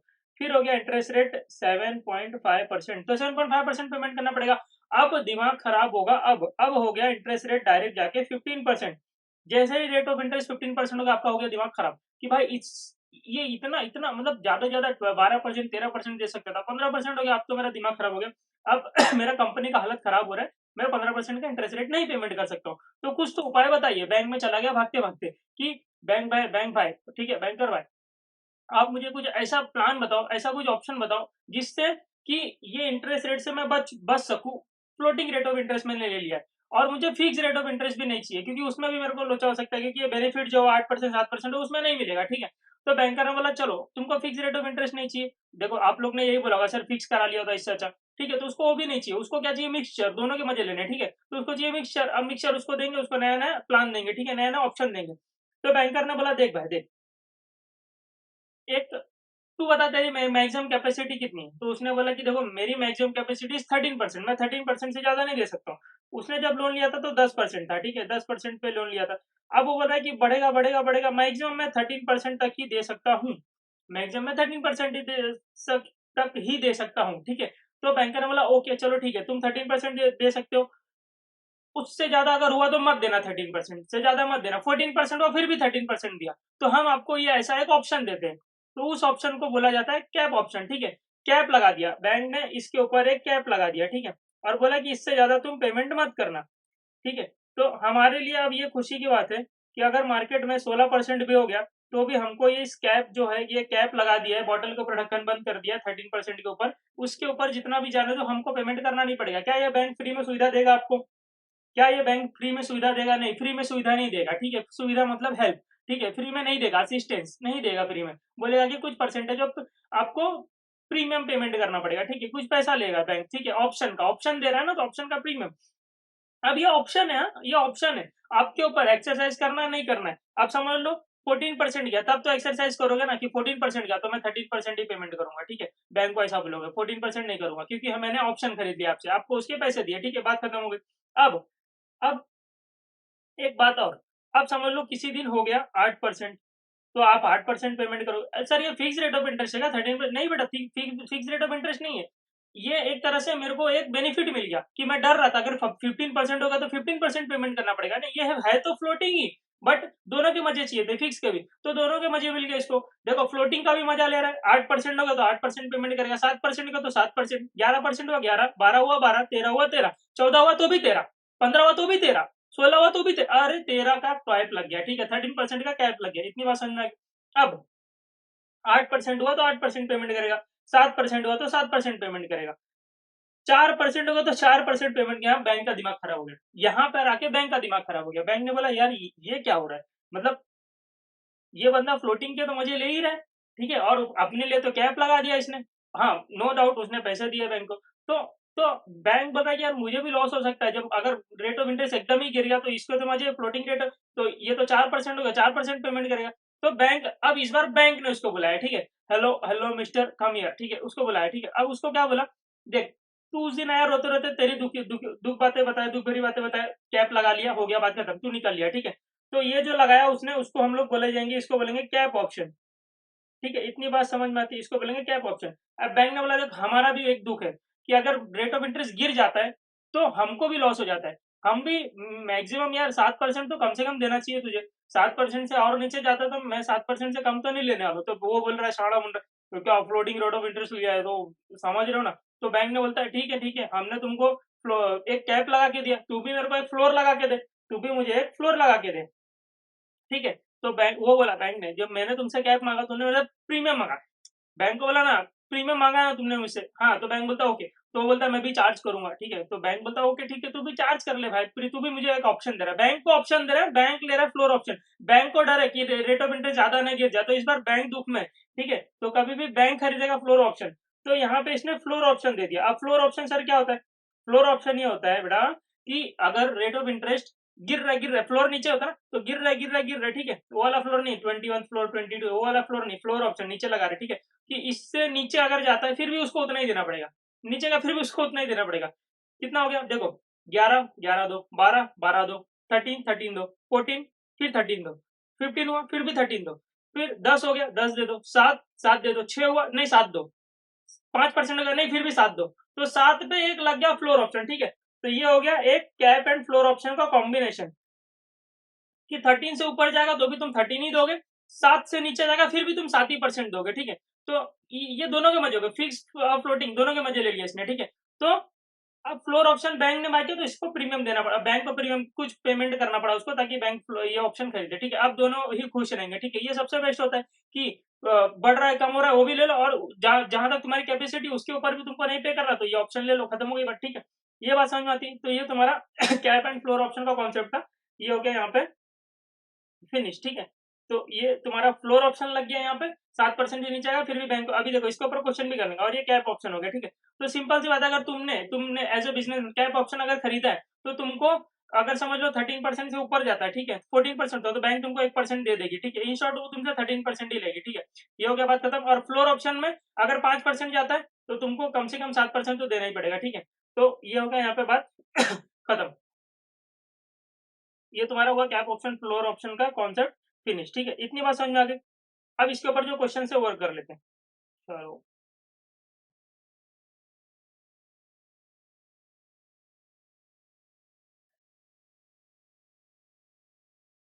देखो क्या लिखा हुआ है, क्वेश्चन नंबर 7 टीवाई का। A textile manufacturer has taken floating interest rate loan of 40 lakhs on 1 अप्रैल 2012, 1 अप्रैल 2012 को जाके उसने 40 lakhs का लोन ले लिया, ठीक है। The rate of interest at the inception of the loan is 8.5%। जब स्टार्ट में लोन लिया तो 8.5% का इंटरेस्ट रेट था। Interest is to be paid every year on 31 March, 31 March को पेमेंट करना है इंटरेस्ट का। And the duration of the loan is 4 साल का ड्यूरेशन है, ठीक है। In the month of October 2012, मतलब 6 महीने के बाद की बात कर रहे हैं, the central bank of country releases following projection about the interest rate likely to prevail in future. तो बैंक मतलब सेंट्रल बैंक ऑफ जो कंट्री है उसने क्या क्या रिलीज किया, बताया कि ये रेट ऑफ इंटरेस्ट फ्यूचर में हो सकता है। बता रहा है कि 31 मार्च 2013 को 8.75% हो सकता है, मतलब उसका 1 साल कंप्लीट हो जाएगा। 2014 को 10% हो सकता है, 15 को 10.5% एंड 16 को 7.75% हो सकता है। उसका 4 साल का लोन है, उसको 4 साल का इंटरेस्ट रेट पता चल गया कि फ्यूचर में ये इंटरेस्ट रेट होना। Show how this borrowing can be hedge through hedge the risk arising out of expected rise in the rate of interest when he wants to peg his interest cost at 8.5%। देखो उसने लिया loan 8.5% पे, और वो अपना interest rate भी उसी से ज्यादा नहीं देना सकता। देखो ये बोल रहा है when he wants to peg his interest cost at 8.5%, वो 8.5% से ज्यादा इंटरेस्ट देना नहीं चाहता है, पैक मतलब एक उधर कैप लगा देना चाहता है, उससे ज्यादा नहीं देना चाहता है। अब देखो हुआ है ना, बढ़ा है ना, 2013 में 8.75% हो गया, बढ़ गया, 14 में तो 10% हो गया, देखो 14 में 10% हो गया, 15 में तो 10.5 हो गया, फिर 7.75। तो वो अपने इंटरेस्ट रेट को बचाना चाहता है, ज्यादा से ज्यादा वो 8.5 जितने पे लिया उतने से ज्यादा वो देना नहीं चाहता, तो क्या लेना पड़ेगा, कैप लेना पड़ेगा उसको, ठीक है, कैप ऑप्शन लेना पड़ेगा। अब आप लोग बोलेंगे सर उसको फिक्स ले लेना चाहिए 8.5 पे, तो भाई फिक्स क्यों ले, जब यहाँ पे 2016 में 7.75 हुआ तो भी उसको 8.5 भरना पड़ेगा, तो उसको दोनों के मजे लेने, ठीक है। तो आप दोनों के मजे लेने, तो क्वेश्चन से कैसे पता चलेगा, देखो ना यहाँ पे लिखा he wants to peg his interest cost at 8.5% per annum, ठीक है। इतनी बात समझ में आती, यस सर, इतनी बात समझ में आती। अब आगे देखो, assume that the premium negotiated by the both the parties is 0.75% to be paid on 1 अक्टूबर 2012। बोल रहा है कि देखो क्या बोल रहा है कि प्रीमियम, हाँ मैंने बोला था ना फ्री में थोड़ी बैंकर देगा, तो बैंक ने बोला कि 0. बोथ द पार्टीज यहाँ पे कौन है, बैंकर और वो जो लोन लिए, तो 0.75% उसको देना पड़ेगा और 1 अक्टूबर 2012 को देगा, ठीक है। And the actual rate of interest on the respective due dates happen to be 31 March. Actual rate में देखो ये तो क्या था, ये तो प्रोजेक्शन दिया था वो लोग ने, ठीक है, कि ऐसा ऐसा हो सकता है, तो वो डर गया, और वो डर गया जाके अक्टूबर 2012 में, मतलब 6 महीने बाद ही जाके बोलता है बैंक को, देखो देखो ऐसा ऐसा कुछ हो सकता है, तो मैं क्या करता हूँ, मैं एक ऑप्शन ले लेता हूँ आपसे, ठीक है, वो ऑप्शन के हिसाब से हम लोग गेम खेलेंगे कि 8.5% से ज्यादा नहीं दूंगा। तो बैंकर ने बोला ओके 0.75% का प्रीमियम दे दो, ठीक है। तो देखो 0.75% का प्रीमियम कितना हुआ, 40 लाख के ऊपर 0.75%, 30,000 का उसने प्रीमियम दे दिया और कैप ऑप्शन को बाय कर लिया 8.5% पे। इतनी बात समझ में आई? ये कब हुआ, 1 अक्टूबर 2012 को हुआ, अभी 6 महीने हुए उसको लोन लेकर। अब एक्चुअल में क्या रेट ऑफ इंटरेस्ट हुआ वो चेक कर लेते, ठीक है। Actual rate of interest actual rate of interest on the respective due dates happens to be as on 31 March 2013, after एक साल के बाद 10.2% हो गया, ठीक है। अब 10.2% हो गया, अब वो तो ज्यादा नहीं देगा 8.5% से, तो उसको तो बेनिफिट होगा, कितना बेनिफिट हो गया, 10.2 माइनस 8.5, उसको बेनिफिट होगा 1.7% का। अब वो बैंकर से 1.75% ले लेगा। देखो फर्स्ट पेमेंट जाएगा 31 मार्च 2013 को, ठीक है, 40 लाख का 10.2%, ये एक्चुअल पेमेंट होता था, एक्चुअल पेमेंट होता था 4,08,000 का, ठीक है, इंटरेस्ट एक पूरे साल भर का, ठीक है, 10.2%। बट उसने तो ले लिया ऑप्शन, कैप ऑप्शन, तो अब वो देगा कितना, 8.5%, उससे ज्यादा देगा नहीं। तो 40 लाख का 8.5%, हाँ उसका पेमेंट होगा 3,40,000 का। देखो ये देखो ना, ये उसको बेनिफिट मिल जाएगा 40 लाख के ऊपर 10.2 माइनस 8.5, 1.7% का बेनिफिट मिल जाएगा, जो कि बैंक उसको दे देगा। Bank will pay under cap option 68,000, ठीक है। तो उसका नेट पेमेंट कितना होगा, 3,40,000। 3,40,000 सर क्या है, 3,40,000 यही तो है, 8.5% ही तो है। देखो निकालो, 40 लाख का 8.5%, 3,40,000 ही आया ना। तो सिंपल वो मतलब ये बताना क्या चाह रहा है, सोल्यूशन ऐसा बता रहा है कि 40 लाख के ऊपर वो बैंक को पूरा देगा 4,08,000, जो 10.2% है, फिर उसको बोलेगा बैंकर को। याद आ रहा है, कुछ याद आ रहा है, 1 अक्टूबर 2012 को हमने क्या किया था। तो बैंकर बोलता है हाँ रुक रुक, दे रहा हूँ दे रहा हूँ, तेरे को पैसा दे रहा हूँ। कितना तेरे को, तेरा 8.5% बनता था ना, और तूने मुझे दे दिया 10.2, तो ये 1.7%, तो 40 लाख का 1.7% तेरे को रिटर्न दे देते भाई, ले भाई अपना तू पैसा लेके जा 68,000। तो उसको नेट पेमेंट कितना पड़ा, 3,40,000। 3,40,000 का 8.5% है। सर वो पूरा का पूरा क्यों नहीं दे देता, मतलब 8.5% ही क्यों नहीं देता भाई। एक बैंक में ऐसा सिस्टम होता है कि उसके इनफ्लो दिखना चाहिए बैंक को 10.2%, और बैंक से आउटफ्लो दिखना चाहिए कि इतना बैंक ने उसको अंडर कैप ऑप्शन पैसा दिया है, ठीक है, रिटर्न किया है। तो ऐसा पूरा सिस्टमेटिक दिखना चाहिए, इसके लिए ऐसा किया है कि वो बैंक को पूरा पैसा देगा और माइनस कर देंगे, बैंक वाला उसको रिटर्न कर देगा, ठीक है। तो है तो बस वो ट्रेल और ट्रांजेक्शन दिखना चाहिए, नहीं तो पता नहीं चलेगा ना। नहीं तो बैंकर बोलेगा मतलब बैंक के सिस्टम में दिखेगा कि ये तो फ्लोटिंग पे लिया था और पेमेंट कर रहा है 8.5 ही, तो वो समझ में नहीं आता सिस्टम। इसके लिए पूरा ट्रेल दिखना चाहिए, इसके लिए पूरा ऐसा किया हुआ है, ठीक है। अब आ जाओ 2014 को हो गया 11.5%, तो ये वापस से बैंकर को पे करेगा पूरा 11.5%। ऐसा ही दिखाएंगे, लेकिन हमने मैंने नीचे नेट नेट करके दिखा दिया। तो बैंक इसको कितना पे करेगा, 11.5 माइनस 8.5, इसको 3% पे कर देगा बैंक। तो 40 लाख के ऊपर 3%,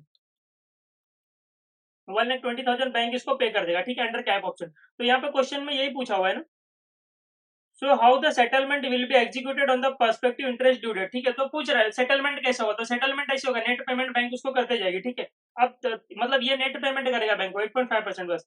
अब देखो 31 मार्च 2015 को 9.25% होगा, तो बैंक इसको कितना देगी, 9.25 माइनस 8.5, 0.75% रिटर्न कर देगी बैंक उसको। तो 9.25 में से 8.5 हटा दो, तो 30,000 रिटर्न कर देगी, ठीक है, 40 लाख के ऊपर।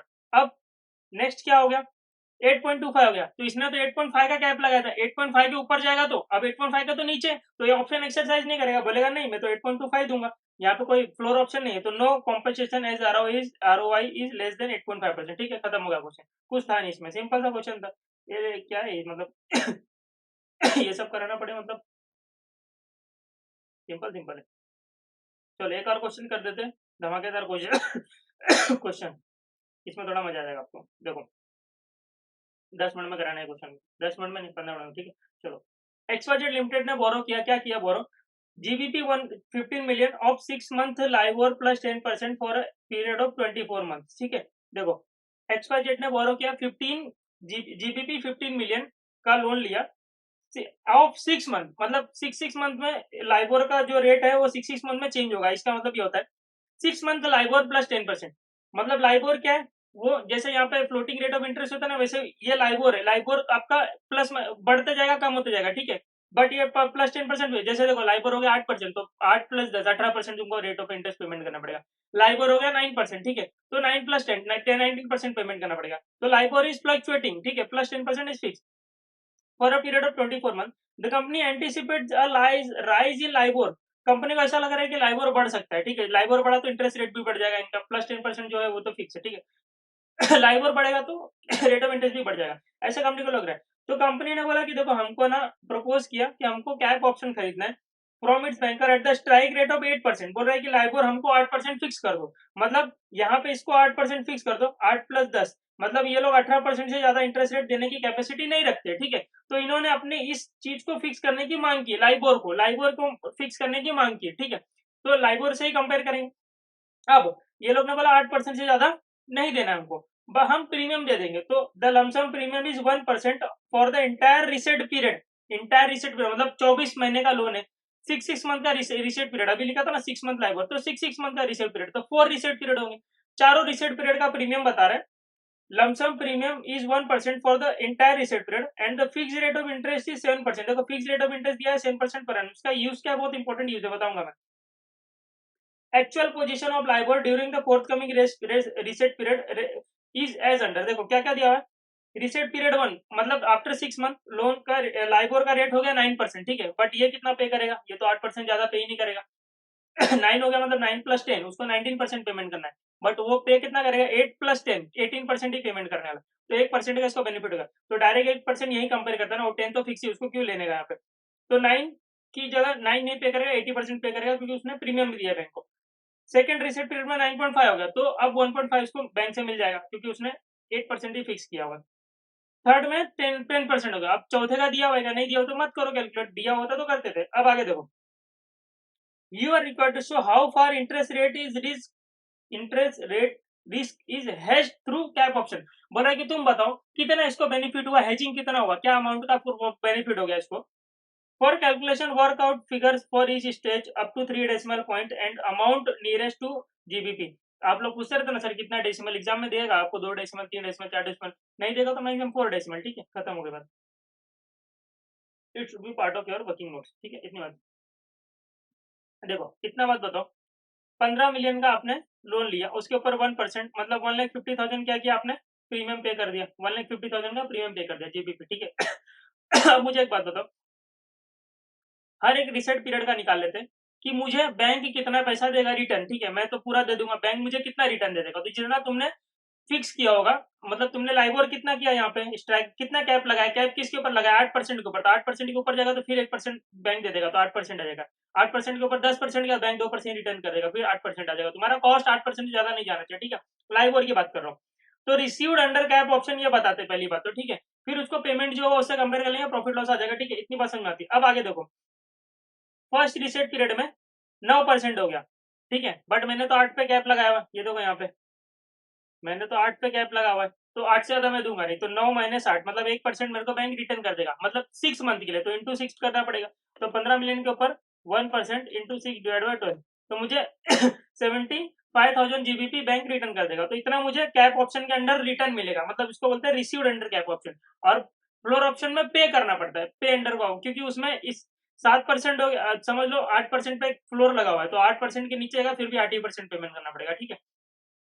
अब 9.5 हो गया सेकेंड रिसेट पीरियड में, ठीक है, तो 15 मिलियन क्या लोन था, 8% आप ज्यादा ज्यादा दोगे तो बैंक 9.5 का, बाकी का 1.5 बैंक बेयर करेगा, तो उतना रिटर्न कर देगा आपको 6 मंथ के लिए। तो 15 के ऊपर 1.5% इंटू 6 डिवाइड बाई 12, ये आ गया 1,12,500 जीबीपी, ठीक है, यहाँ पे कैलकुलेट किया हुआ। फिर हो गया 10%, तो 2% बैंक रिटर्न कर देगी, तो यहाँ पे 10% हो गया, तो 15 मिलियन के ऊपर 2% का बेनिफिट हो जाएगा 1,50,000, ठीक है, इतनी बात समझ। फोर्थ का दिया हुआ, फोर्थ का 4 साल का, मतलब फोर्थ रिसेट पीरियड 24 महीने का लोन था ना, 6 महीने का 4 रिसेट पीरियड, तो चौथे का दिया हुआ नहीं, तो ये कुछ नहीं है, ठीक है, आएगा नहीं, ठीक है। अब यहाँ था इंपॉर्टेंट पॉइंट। अभी तक तो सब कुछ सिंपल था सर, अभी तक तो कुछ हार्ड लगा नहीं, ठीक है। अब मुझे एक बात बताओ, ये जो प्रीमियम आपने पे किया 1,50,000 का, ये प्रीमियम एक साथ दे दिया, ठीक है, इतनी बात समझ में आती है, एक साथ दे दिया, बट क्या एक साथ देना रहता है, देखो सिंपल, हर एक रिसेट पीरियड 4 रिसेट पीरियड है, तो आपको इंस्टॉलमेंट करके प्रीमियम देना चाहिए, हर एक 4 रिसेट पहले से क्यों दे दे रहे हो, प्रेजेंट वैल्यू नाम की कोई चीज होती है कि नहीं होती, होती है सर, ठीक है।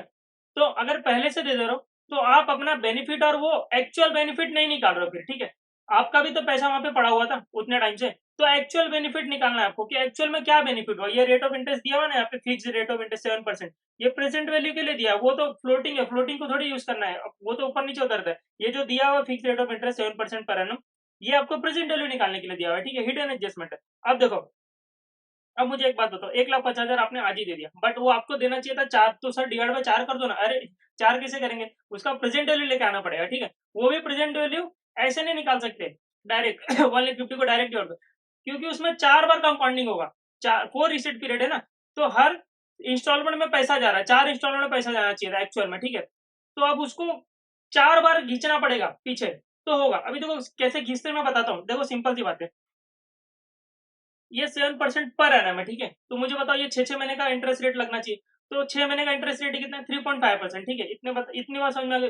प्रेजेंट वैल्यू कैलकुलेशन के लिए 3.5%। अब मैं प्रेजेंट वैल्यू समझाने जा रहा हूँ, ये इंपॉर्टेंट चीज है, ये गलती करते हैं आप, ये समझ में नहीं आता लोगों को यहाँ में। देखो 3.5% होता है, तो मुझे एक बात बताओ, 1 रुपया 6 महीने के बाद कितना परसेंट हो जाएगा, कितना रुपया बन जाएगा अगर 3.5% का इंटरेस्ट रेट मारेगा, तो 1 + 3.5% इंटू 6/12 एक के ऊपर 3.5% करो, इंटू 6/12 करो, +1 कर दो, तो 1 रुपया तुम्हारा, देखो 1 रुपया, अरे 3.5% तो 6 महीने का ही है ना, तो डायरेक्ट 1 + 3.5% करो ना, 1.035, तो 1 रुपया तुम्हारा 1.035 हो जाएगा। इतनी बात समझ में आती है, ठीक है, इतनी बात समझ में आती है, मेरा 1 रुपया 1.035 हो जाएगा, इतनी बात समझ में आती।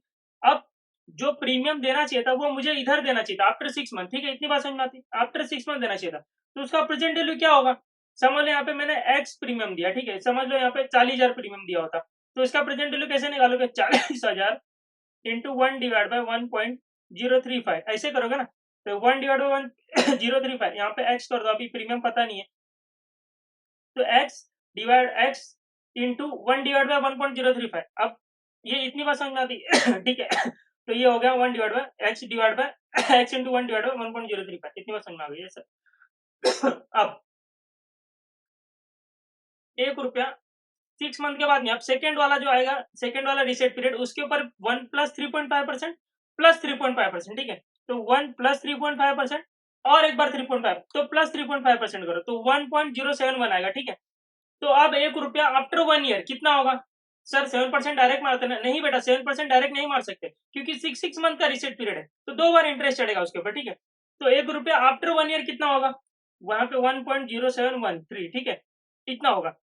तो यहाँ पे समझ लो प्रीमियम पता नहीं है एक्स, ठीक है, समथिंग अमाउंट पेमेंट करता, तो एक्स इसको प्रेजेंट वैल्यू पे लेके आना, तो एक्स इंटू 1/1.0713, तो ये हो गया, ये आ गई, ठीक है। वैसे 1 रुपया 3 महीने के बाद कितना होगा, मतलब थर्ड रिसेट पीरियड में कितना होगा, तो 2 रिसेट पीरियड का इंटरेस्ट ऐड होगा, तो 1 + 3.5%, 3 रिसेट पीरियड का ऐड होगा, प्लस वापस से 3.5% करो, प्लस वापस से 3.5% करो, तो आ गया 1.109 ठीक है, इतनी बात समझ में आ गई।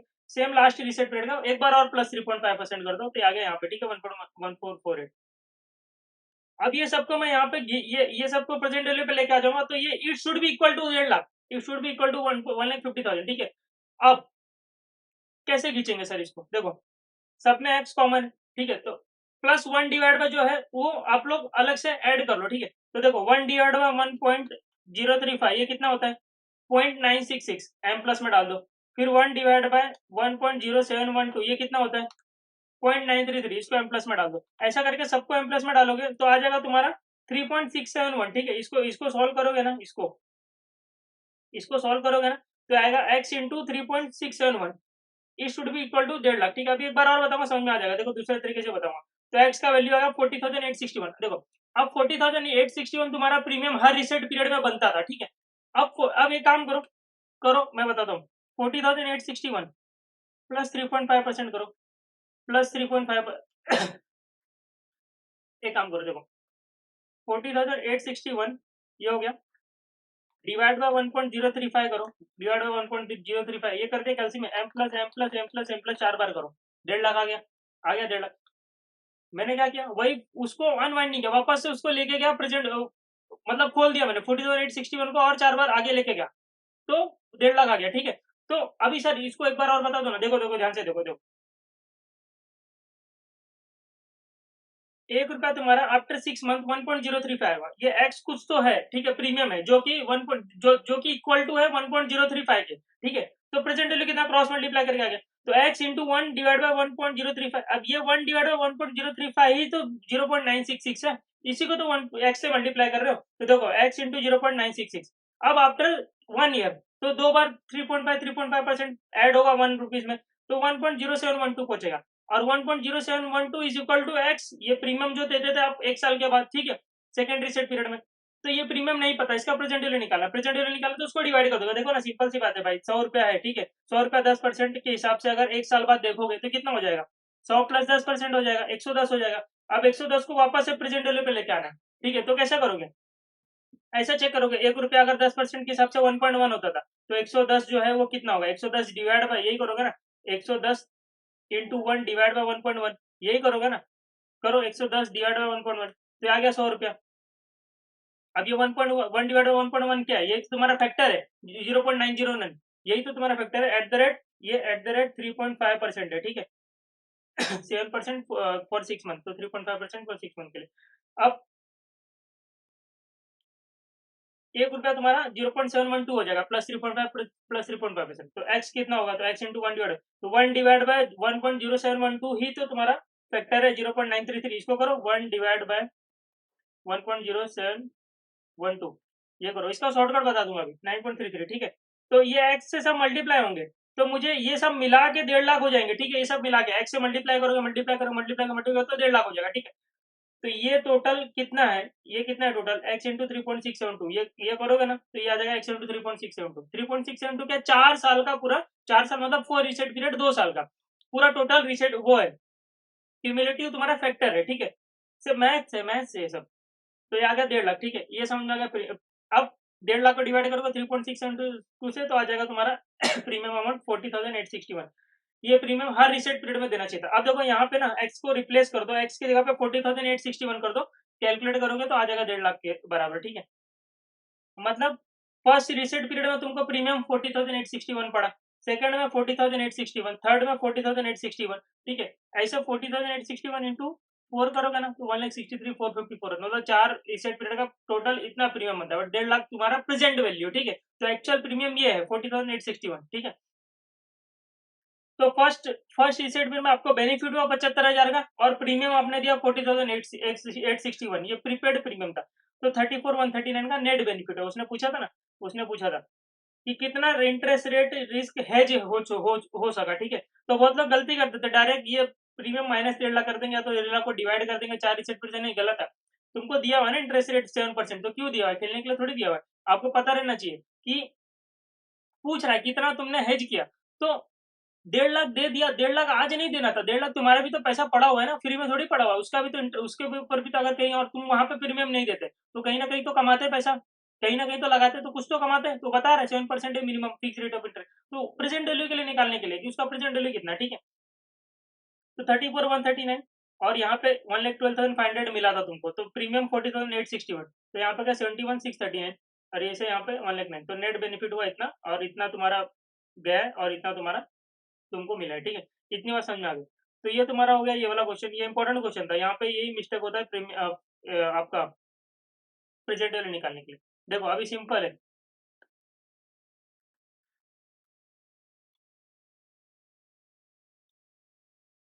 अभी जो 40,861 है ना, उसको आगे लेके जाओ, तो कैसा करोगे, देखो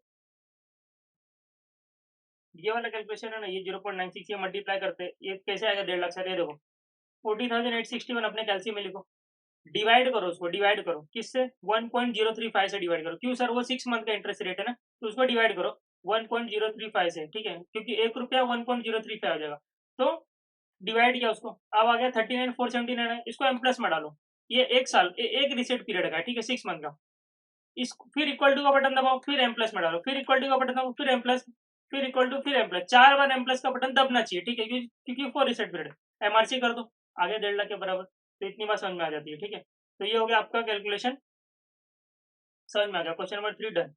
तो स्टार्ट करते हैं last question, question number 6 of TY, ठीक है। अब ये क्वेश्चन ना एक कॉन्सेप्ट के ऊपर बेस्ड है, तो हम कॉन्सेप्ट तो आपको बताएंगे नहीं, क्यों नहीं बताएंगे, अरे कॉन्सेप्ट बताएंगे ना, टेंशन मतलब, इस क्वेश्चन के थ्रू वो कॉन्सेप्ट बहुत अच्छे समझ जाए, सर वो कॉन्सेप्ट का नाम बताएंगे ना, बताएंगे, टेंशन मतलब, तो क्वेश्चन करते करते आपको सब समझ में आ जाएगा कि क्या मैं बताना चाह रहा हूँ, ठीक है। चलो स्टार्ट करते हैं, बहुत ही अच्छे से एकदम मजा आ जाएगा आपको, तो चलो स्टार्ट करते हैं। Question number 6, A incorporation and B incorporation intend to borrow $2 lakh, $2 lakh and $2 lakh in yen respectively for time of horizon of 1 year, ठीक है। ए इनकॉर्पोरेशन को चाहिए $2 लाख का लोन, ठीक है, एंड बी इनकॉर्पोरेशन को चाहिए $2 लाख नहीं इन यान, $2 लाख चाहिए, बट यान में चाहिए, ठीक है, इन यान। रिस्पेक्टेड फॉर टीम है 1 साल के लिए। The prevalent interest rate are as follow. देखो सिंपल, ए इनकॉर्पोरेशन को डॉलर का लोन चाहिए, तो डॉलर के लिए लोन के लिए इसका इंटरेस्ट रेट है 9%, ठीक है, इतनी बात समझ में आ गई। बट ए इनकॉर्पोरेशन अगर यान में लोन लेता है, यान में लोन लेता है, ठीक है, तो उसको 5% का इंटरेस्ट रेट लगता है। इतनी बात समझ आती है? ये सर इतनी बात समझ आती है। बी इनकॉर्पोरेशन को यान में लोन चाहिए, ठीक है, ठीक है, जापानीज येन में लोन चाहिए, उसको 8% का इंटरेस्ट रेट लग रहा है। और अगर डॉलर में लोन लेता है वो, तो 10% का इंटरेस्ट रेट लग रहा है, ठीक है। अब ए और बी समझ लो दोनों दोस्त है, ठीक है, दोस्त समझ लो, मतलब जानते एक दूसरे को, ऐसा समझ लो। एक्सचेंज रेट मार्केट में $1 इज इक्वल टू यान 120, ठीक है।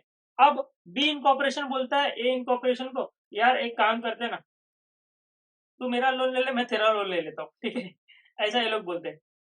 तो एक ए इनकॉर्पोरेशन तो पहले हंस रहा होता है साइड में, बोलता है यार क्या बात कर रहा है, मतलब मैं तेरा लोन ले लूँ, तू मेरा लोन ले ले। तो अभी मैं बता रहा हूँ क्यों हंस रहा है लिमिटेड। देखो, ए इनकॉर्पोरेशन बी इनकॉर्पोरेशन को बोलता है, देख भाई अगर तू मेरा लोन लेगा ना तो तेरे को तकलीफ है। तो बी बोलता है ऐसा क्यों? तो ए बोलता है देखना ध्यान से देखना, देख भाई देख ध्यान से, अगर मैं लोन लेने जाता हूँ ना, मेरे को तो पहली बात तो ए इनकॉर्पोरेशन का डॉलर में लोन चाहिए, ठीक है। तो ये बोलता है अगर मैं लोन लेने जाता हूँ ना डॉलर का, तो 9% ही मुझे पेमेंट करना पड़ता है। बट अगर तू लोन लेने जाएगा ना डॉलर का, तो तेरे को 10%। सर ऐसा भेदभाव क्यों होता है? ऐसा भेदभाव, अभी तुम इंडिया में, तुम इंडिया में मुंबई में गेट ऑफ इंडिया घूमने गए, ठीक है, तुम्हारे लिए रेट ऑफ टिकट का जो रेट होता है वो अलग होता है, ठीक है। जो फिरंगी लोग, फॉरेनर लोग आते हैं, उनका टिकट का रेट बहुत अलग ही होता है, ठीक है। आप लोग जाके देखोगे तो वैसे ही अगर यहाँ पे आप खुद इंडियन बैंक में लोन लेने जाओगे तो आपको इंटरेस्ट रेट अलग। अगर कोई बाहर वाला देश वाला आके यहाँ पे लोन लेगा, उसके लिए इंटरेस्ट रेट अलग, ठीक है, क्यों? क्योंकि उनसे कमा रहे हैं लोग, ठीक है। तो वैसे ही होता है, ए इनकॉर्पोरेशन अगर डॉलर का लोन लेने जा रहा है 9% में, और बी इनकॉर्पोरेशन को 10% पेमेंट करना पड़ेगा। तो बी इनकॉर्पोरेशन बोलता है मैंने कुछ सोच समझ के बोला यार, ऐसा नहीं, हंस मत ऐसा यार, तू मतलब 10% ठीक है, मैं बेयर कर लूंगा, उसको टेंशन की बात नहीं है। लेकिन मैंने अपना लोन तुझे लेने इसके लिए बोला है, क्योंकि अगर तू देख, तू यान में लोन लेगा ना, तेरे को 5% ही पेमेंट करना पड़ रहा है, और मैं ले रहा हूँ ना तो 8% पेमेंट करना भाई, 8% पेमेंट करना पड़ रहा है। तो इसके लिए मैं बोल रहा हूँ कि तू एक काम कर, तू यान में लोन ले ले, और मैं इंटरेस्ट रेट दे दूंगा, आपको टेंशन मत ले, मैं इंटरेस्ट रेट दे दूंगा। और तू एक काम कर, मैं तेरा लोन ले लेता हूँ, ठीक है, इतनी बात समझ में आती। बट ए इनकॉर्पोरेशन बोलता है कि चल ठीक है, ऐसी बात है तो ठीक है, बट हाँ एक बात है, मैं 9% से ज्यादा तो नहीं दूंगा। देखो भाई, आप भी अगर लोन लेते, आपको अगर किसी बैंक से 9% पे दोस्त लोन मिल रहा है, ठीक है, और तुम्हारा दोस्त बोल रहा है कि मैं जा जो तेरी जगह लोन ले लेता हूँ जाके, तेरा लोन, और मुझे 10% पे मिल रहा है, तो आप अपने दोस्त को क्या बोलोगे? भाई मैं 9% से ज्यादा तो नहीं पे करूंगा तुझे, क्योंकि मैं लोन लूंगा तो भी 9% देना पड़ेगा, तू ले रहा है तो 10%, तो मैं तेरे को 9 से ज्यादा क्यों दूं? इससे अच्छा मैं ही खुद ना ले लूं। हाँ तू मेरे से हाथ पांव जोड़ रहा है, मेरा ले ले भाई, मेरा ले ले, मैं तेरा ले लेता हूँ लोन, तो ठीक है, तू ले ले मेरे मेरे नाम पे लोन, अपने मतलब मेरा लोन तू ले ले, बट मैं तेरा लोन लूंगा। और तू मेरा लोन ले रहा है ना, तो एक बात ध्यान में रख के रखना कि मैं तुझे 9% से ज्यादा तो नहीं दूंगा, क्योंकि मैं, समझ रहे हो ना? समझ गए हो ना? ठीक है। अब बी बोलता है ठीक है, मैं तुझे तुम 9% ज्यादा मुझे मत देना, ठीक है, ऐसा बोल रहा है बी। तो बी 1% बेर करने को तैयार है, ठीक है, क्योंकि वहां पे उसका 3% बच रहा है। देखो ना, 5%, 8% की जगह 5% पेमेंट हो रहा है। तो ए इनकॉर्पोरेशन बोलता है अच्छा चल ठीक है, मैंने तेरे नाम पे लोन लिया 5% के हिसाब से, बट तू मुझे 5% से थोड़ा ज्यादा दे।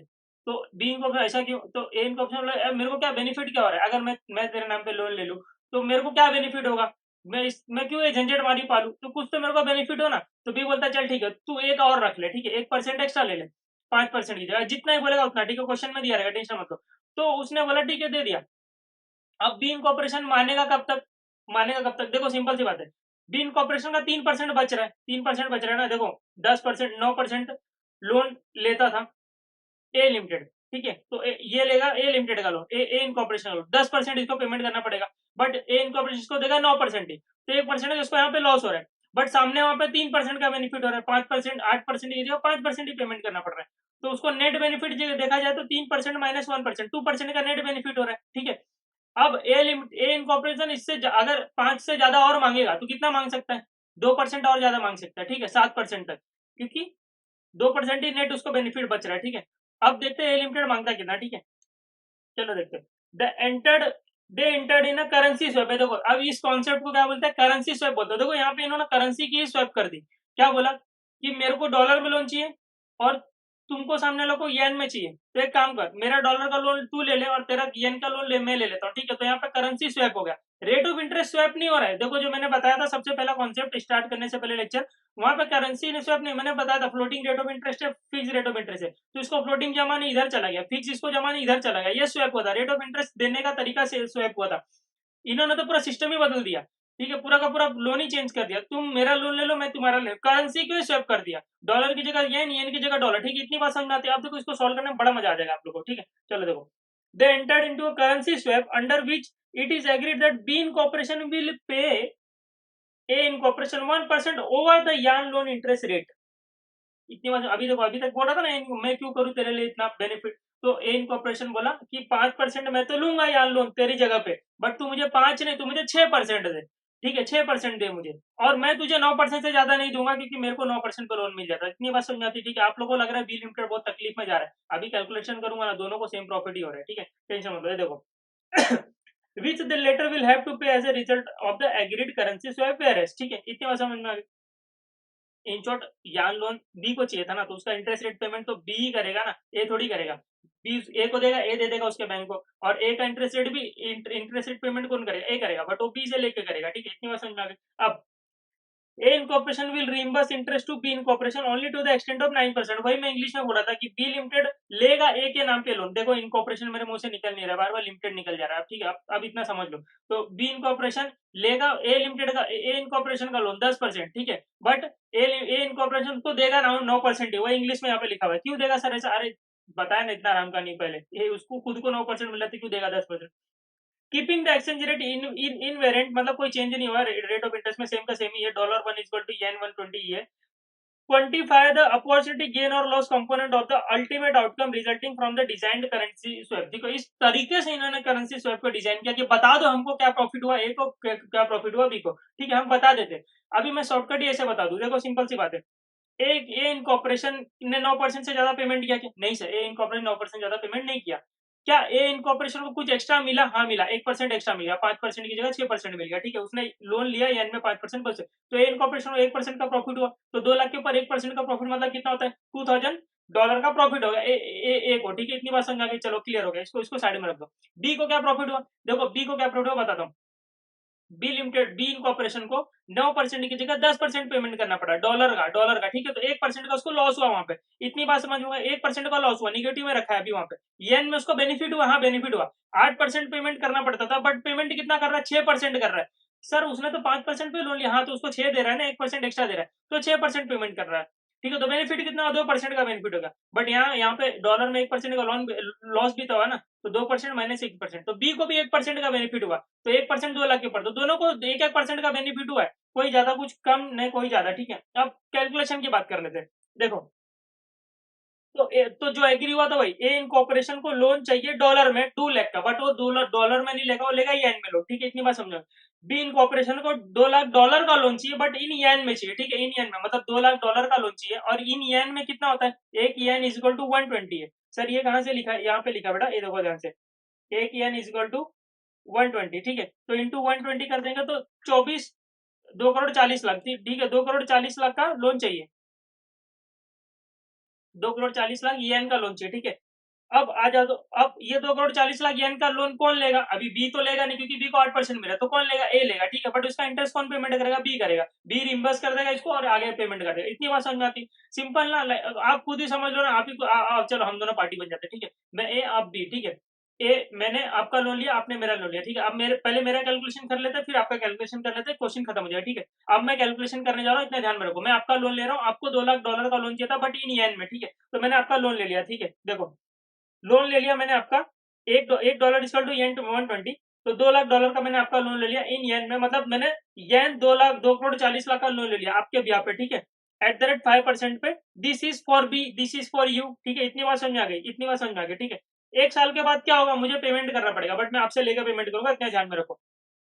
1 साल के बाद इंटरेस्ट पेमेंट करना है मेरे को अगर मैं बैंक में पेमेंट कितना करूंगा, मैं तो 5% ही पेमेंट करूंगा, ठीक है, इतनी बात समझ में आती है ना, मैं तो 5% करूंगा, क्योंकि मेरे को लोन तो मिल गया ना 5% पे, मेरे को बेनिफिट मिला था, और बी तुमको तो नहीं मिला था, इसके लिए तुम मेरे पास आए थे। तो ए इनकॉर्पोरेशन क्या करेगा, पेमेंट करेगा बैंक को, 2,40,00,000 के ऊपर 5%, 12 लाख येन का पेमेंट करेगा। ठीक है, अभी येन में कैलकुलेशन कर रहा हूँ क्योंकि येन में सब कुछ लोन है। ठीक है, 2,40,00,000 के ऊपर 5% का इंटरेस्ट पेमेंट करेगा। बट तुमसे मैं लोन लूंगा ना, तुम कितना देने वाले थे मुझे? 6% देने वाले थे ना। अरे झूठ मत बोलना, ये एग्री किया था। 5% से ऊपर 1% ज्यादा दोगे, 6% दोगे। क्वेश्चन में लिखा होता सर, कहाँ पे लिखा होता? देखो यहाँ पे लिखा हुआ था, B incorporation bill pay 1% over the yen loan interest rate. ठीक है, इंटरेस्ट रेट से ज्यादा दोगे तो तुम मुझे 6% का पेमेंट करोगे। तो इंटरेस्ट रेट मुझे मिला कितना? मुझे मिला कितना 2,40,00,000 का 6%, तो 14,40 का मुझे मिला। और मैंने बैंक को तो 12 लाख ही दिया। ठीक है, 12 लाख ही दिया, तो मुझे बेनिफिट हो गया 2,40,000 येन का। ठीक है, इतनी बात समझ में आ गई? इतनी बात सर समझ में आ गई? अब यहाँ तक का बात समझ में आया? ये सर इतनी यहाँ तक का बात समझ में आ गया। ठीक है, अब बी इनकॉर्पोरेशन की बात कर लेते हैं। बी इनकॉर्पोरेशन ने लोन लिया है $2 लाख का, जो मेरे लिए तुमने लिया। ठीक है, आपने मेरे लिए $2 लाख का लोन लिया है, 10% पे लिया। दिस इज फॉर है, दिस इज फॉर मी। ठीक है, आपने लोन लिया। अब 1 साल के बाद आप भी बैंक को इंटरेस्ट को पेमेंट करोगे। कितना पेमेंट करोगे? $2 लाख के ऊपर 10% पेमेंट करोगे। आप बैंक को पे कर दोगे। ठीक है, मेरे भी आप पे, क्योंकि मेरा लोन था। ठीक है, आपको 10% में मिला था। देखो ना, आपको 10% में मिला था। यहाँ पे देखो, आपके लिए 10% पे था डॉलर लोन। ठीक है, तो आप पेमेंट करो बैंक को $20,000। बट मेरे से कितना लोगे? मैं आपको तो दूंगा 9% ही, उससे ज्यादा देने वाला नहीं। तो इंटरेस्ट पे किया $20,000 और इंटरेस्ट रिसीव हुआ आपको मेरे से 9% का ही। ठीक है, तो 18,000 का, तो आपको यहाँ पे $2,000 का लॉस हो गया। ठीक है, इतनी बात समझ में आ गई? अब आगे देखते हैं, आगे देखते हैं। एक ही बात करते हैं, एक ही बात। ये जो 9% आया आपके पास, ये जो 9% आया इंटरेस्ट रिसीव हुआ, मैंने ही तो दिया है आपको। तो मैं यहाँ पे दिखाऊंगा कि नहीं? मैंने इंटरेस्ट, देखो ये मैंने इंटरेस्ट पेमेंट किया था, आप ही से लेके किया था। तो आपसे 6% लिया था, 5% पेमेंट किया था, तो मेरे को बेनिफिट होगा 2,40,000 यान का। ठीक है, अब मैं भी तो आपको कुछ दूंगा। तो मैं $2 लाख के पीछे 9% का ही दूंगा। ठीक है, वही तो आपने यहाँ पे माइनस किया था नीचे। $2 लाख के पीछे 9% दूंगा आपको, मतलब कितना दूंगा? $18,000 दूंगा। ठीक है, अब उसको येन में कर रहे थे क्योंकि कैलकुलेशन का पूरा येन में। तो $18,000 मतलब इंटू 120 करो तो 21,60,000 येन। ठीक है, तो मैंने पेमेंट किया 21,60,000 येन। ठीक है, बट मुझे ऊपर वाले ट्रांजेक्शन से बेनिफिट भी हुआ है 2,40,000 येन का। ठीक है, तो मुझे नेट पेमेंट कितना करना पड़ा? मेरा नेट पेमेंट कितना हुआ? येन 19,20,000। और इसको अगर डॉलर में कैलकुलेट करूँ तो डिवाइड बाय 120 कर दिया तो $16,000 मुझे पेमेंट करना पड़ा। ठीक है, इतनी बात समझ में आ गई? $16,000 का ही पेमेंट करना पड़ा। अगर करेंसी स्वैप नहीं हुआ होता, ये सब ताम झाम कुछ हुआ ही नहीं होता। ठीक है, तो मुझे चुपचाप $2 लाख के ऊपर 9% पेमेंट करना पड़ता। तो देखो ना, मुझे अगर मैं ए इनकॉर्पोरेशन डॉलर का लोन लेता था 9% पेमेंट करना पड़ता था। तो अगर ये करेंसी स्वैप नहीं हुआ होता, if no currency swap done, तो 2 लाख के ऊपर 9% मतलब $18,000 पेमेंट करना पड़ता था। तो यहाँ पे मुझे 2,000 का बेनिफिट हो गया। ये देखो ध्यान से, $2,000 का बेनिफिट हो। सर वापस से समझा दो, देखो सिंपल। तुम्हारा लोन लिया, तुम्हारा इंटरेस्ट का पेमेंट करना है मुझे। ठीक है, अब तुम्हारे इंटरेस्ट का पेमेंट करना कितना परसेंट? 5%। बट तुम दोगे मुझे 6% क्योंकि एज एग्रीड। तो मुझे यहाँ पे बेनिफिट होगा 2,40,000 येन का। इतनी बात समझ में आ गई? ये मेरे जेब में यहाँ पे साइड में रखा हुआ है। ठीक है, 2,40,000 येन मेरे जेब में साइड में रखा हुआ है। इतनी बात समझ में आ गई? अब मेरे लोन का भी तो पेमेंट करना है मुझे। तो तुम्हारे लोन का पेमेंट तो तुमसे ही लेके गया, उसमें 1% बेनिफिट होगा, जेब में रख दिया। ठीक है, इतनी बात समझ में आ गई? मेरे लोन का पेमेंट करना है $2 लाख का। ठीक है, $2 लाख के ऊपर 9%, $18,000 का पेमेंट करना है। तो येन में देखेंगे तो 21,60,000 येन का पेमेंट करना है। ठीक है, तो हो जाएगा $18,000 के बराबर। बट 21,60,000 मैंने पेमेंट किया, यहाँ से जेब से निकाल कर पेमेंट किया। ठीक है, बट यहाँ पे बेनिफिट भी तो हुआ है। कितना बेनिफिट है? 2,40,000 येन का बेनिफिट है। तो नेट पेमेंट मेरे जेब से गया कितना? 19,20,000 येन का। ठीक है, इसको अगर डॉलर में कन्वर्ट करें तो $16,000। तो ये सब करेंसी स्वैप करने से मेरे जेब से गया सिर्फ $16,000, सिर्फ $16,000। नहीं होता कुछ भी तो $18,000 जाता, $2,000 का बेनिफिट हो गया। अब बात करते हैं बी इनकॉर्पोरेशन की। ठीक है, बी इनकॉर्पोरेशन ने इंटरेस्ट का पेमेंट किया डॉलर लोन का। ठीक है, डॉलर लोन का वो मेरे से ही लेके गया। मेरे से लिया 9%, दिया 10%। मेरे से आपने लिया 9%, बैंक को दिया 10%, तो 1% का लॉस हुआ। 1% का लॉस $2,000 का हुआ बिकॉज ऑफ करेंसी स्वैप। ठीक है, अब आगे बात करते हैं। मेरे लोन का मतलब आपके लोन का पेमेंट तो आप करोगे ना, बी इनकॉर्पोरेशन आप पेमेंट तो करोगे। कितना करोगे? तो $2,000 के ऊपर 6% पेमेंट करोगे। ठीक है, $2,000 ना। हाँ, $2,000 के ऊपर 6% पेमेंट करोगे। वहां पे सामने $2,000 का तो लोन लिया है, $2,000 इन येन में लिया, बट 6% का पेमेंट करोगे ना। कितना पेमेंट करोगे? $12,000 का पेमेंट करोगे। यही तो $12,000 ये है, यही तो $12,000 14 ये है। इंटरेस्ट रिसीव होता है ना 6%, ये $12,000 को कन्वर्ट करो 120 के ऊपर इंटू 120, 14,40,000। यही तो है, यही तो तुमने मुझे दिया। तो यहाँ पे लिखोगे ना जो दिया, $2 लाख के ऊपर 6% तुमने मुझे दिया $12,000। ठीक है, तो नेट मुझे पेमेंट मेरे जेब से गया कितना? एक तो ऊपर लॉस हुआ $2,000 का, 10% की 9% की पेमेंट तुमने मुझे मुझे दिया। ठीक है, मतलब बी मैंने तुम्हें दिया 9% ही दिया। तुमने 10% पेमेंट किया, 1% का लॉस हुआ 2000 का, और 12,000 अभी गया जेब से, ठीक है। तो टोटल पेमेंट तुम्हारा $14,000 का हुआ, तुम्हारा टोटल पेमेंट $14,000 का हुआ, ठीक है। इतनी बात समझ में आ गई। कुछ करेंसी स्वैप नहीं हुआ होता, कुछ भी करेंसी स्वैप नहीं हुआ। तो $2,00,000 का तुम जो लोन लेते येन में, तुमको इंटरेस्ट रेट 8% लगता था ना, 8% लगता था। तो कितना लगता था $2,00,000 के ऊपर 8%, $16,000 पेमेंट करना पड़ता था, ठीक है। येन में पेमेंट कन्वर्ट कर वो बात छोड़ो, डॉलर में $16,000 पेमेंट करना पड़ता था, ठीक है। बट ये सब करेंसी स्वैप ताम झाम करने की वजह से कितना नेट पेमेंट आया, $14,000 का ही आया ना। तो बेनिफिट हो गया ना, तुमको भी तो $2,000 का बेनिफिट हो गया। यही तो स्टार्ट में बता दिया था, दोनों को 1-1% का बेनिफिट हुआ। 2 लाख के ऊपर लोन था, 2 लाख का ही दोनों का, 1-1% का बेनिफिट हुआ, 2-2 हजार का बेनिफिट हो गया। तो देखो सिंपल, मैं अभी यहाँ पे एक बॉक्स में समझा दे रहा हूँ। ए अगर कुछ भी नहीं करता, चुपचाप बैठा होता, तो 9% का पेमेंट करना पड़ता था। बट करेंसी स्वैप में आने की वजह से उसने पेमेंट 9% का ही किया, बट वहां पे 1% एक्स्ट्रा ले लिया, 5% का 6% ले लिया, तो 1% का यहाँ पे चुपचाप बेनिफिट हो गया। 2 लाख के ऊपर 1% बेनिफिट 2,000 का, ठीक है। इतनी बात समझा गई। बी लिमिटेड कुछ नहीं करता, चुपचाप बैठा होता, तो 8% पेमेंट करना पड़ता था, ठीक है, 8% पेमेंट करना पड़ता था। बट ये सब तामझाम करने की वजह से उसको 8 की जगह 6% ही पेमेंट करना पड़ा, 6% पेमेंट करना पड़ा, ठीक है। येन लोन का सामने वाले ने 5% पे लिया ना, बट 1% एक्स्ट्रा मांगा, और कितना पेमेंट करना पड़ा। डॉलर लोन जो लिया वो 10% पेमेंट करना पड़ा, बट उसने सामने वाले ने 9% ही दिया, तो 1% और जेब से गया, तो टोटल पेमेंट 7% ही करना पड़ा। तो देखो कुछ नहीं करता तो 8% होता, कुछ किया तो 7% हुआ, तो 1% का इसको भी बेनिफिट हो, तो इसको भी 2 लाख के ऊपर 1%, $2,00,000 का बेनिफिट हो गया। तो this is your currency concept, currency swap का कॉन्सेप्ट खत्म। तो ये आपका होता है, क्या होता है, ये आपका कॉन्सेप्ट है करेंसी स्वैप, जहां पे आपका करेंसी ही स्वैप हो गया। इसको यान लोन चाहिए था,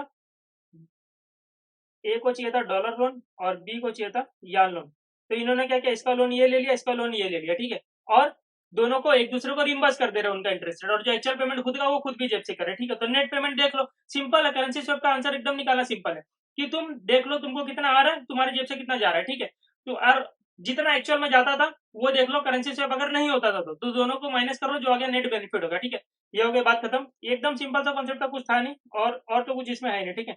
तो करेंसी स्वैप डन, और यहाँ अपना interest rate risk management chapter भी डन हो जाता है, सारे क्वेश्चन हो गए। अब जो एक्स्ट्रा क्वेश्चन आरटीपीएमटी वाले, वो मैं नेक्स्ट वाले वीडियो में डाल देता हूँ, कि ये एक्स्ट्रा क्वेश्चन है जो इंटरेस्ट रेट रिस्क मैनेजमेंट के एक्स्ट्रा क्वेश्चन करके आरटीपीएमटी वाले क्वेश्चन ऐसा करके वो चैप्टर का अलग से बना दूंगा, ठीक है, नेक्स्ट वीडियो में, क्योंकि ये लेक्चर लंबा हो जाएगा। अब किसी को नहीं देखना है, किसी को सिर्फ स्टडी मटेरियल करना है, तो उसके लिए वीडियो का सफिशियंट रहेगा। इसके लिए मैं यहाँ पे इसको स्टॉप कर रहा हूँ, वो नेक्स्ट वाले वीडियो में डाल दूंगा, ठीक है। चलो, अब मिलते हैं नेक्स्ट लेक्चर में, नेक्स्ट रिवीजन वीडियो के साथ। आप लोग अगर कमेंट वमेंट नहीं कर रहे हो, मजा नहीं आ रहा है, अभी मजे क्वेश्चन डाला, कमेंट नहीं किया कुछ भी, तो कमेंट वमेंट करो, मुझे मोटिवेट मिलता है, ठीक है। चलो, और रेफर करो अपने फ्रेंड्स को अगर अच्छा लगे वीडियो तो, ठीक है। चलो मिलते हैं आप नेक्स्ट लेक्चर में, नेक्स्ट रिवीजन वीडियो में। चलो टाटा, बाय बाय।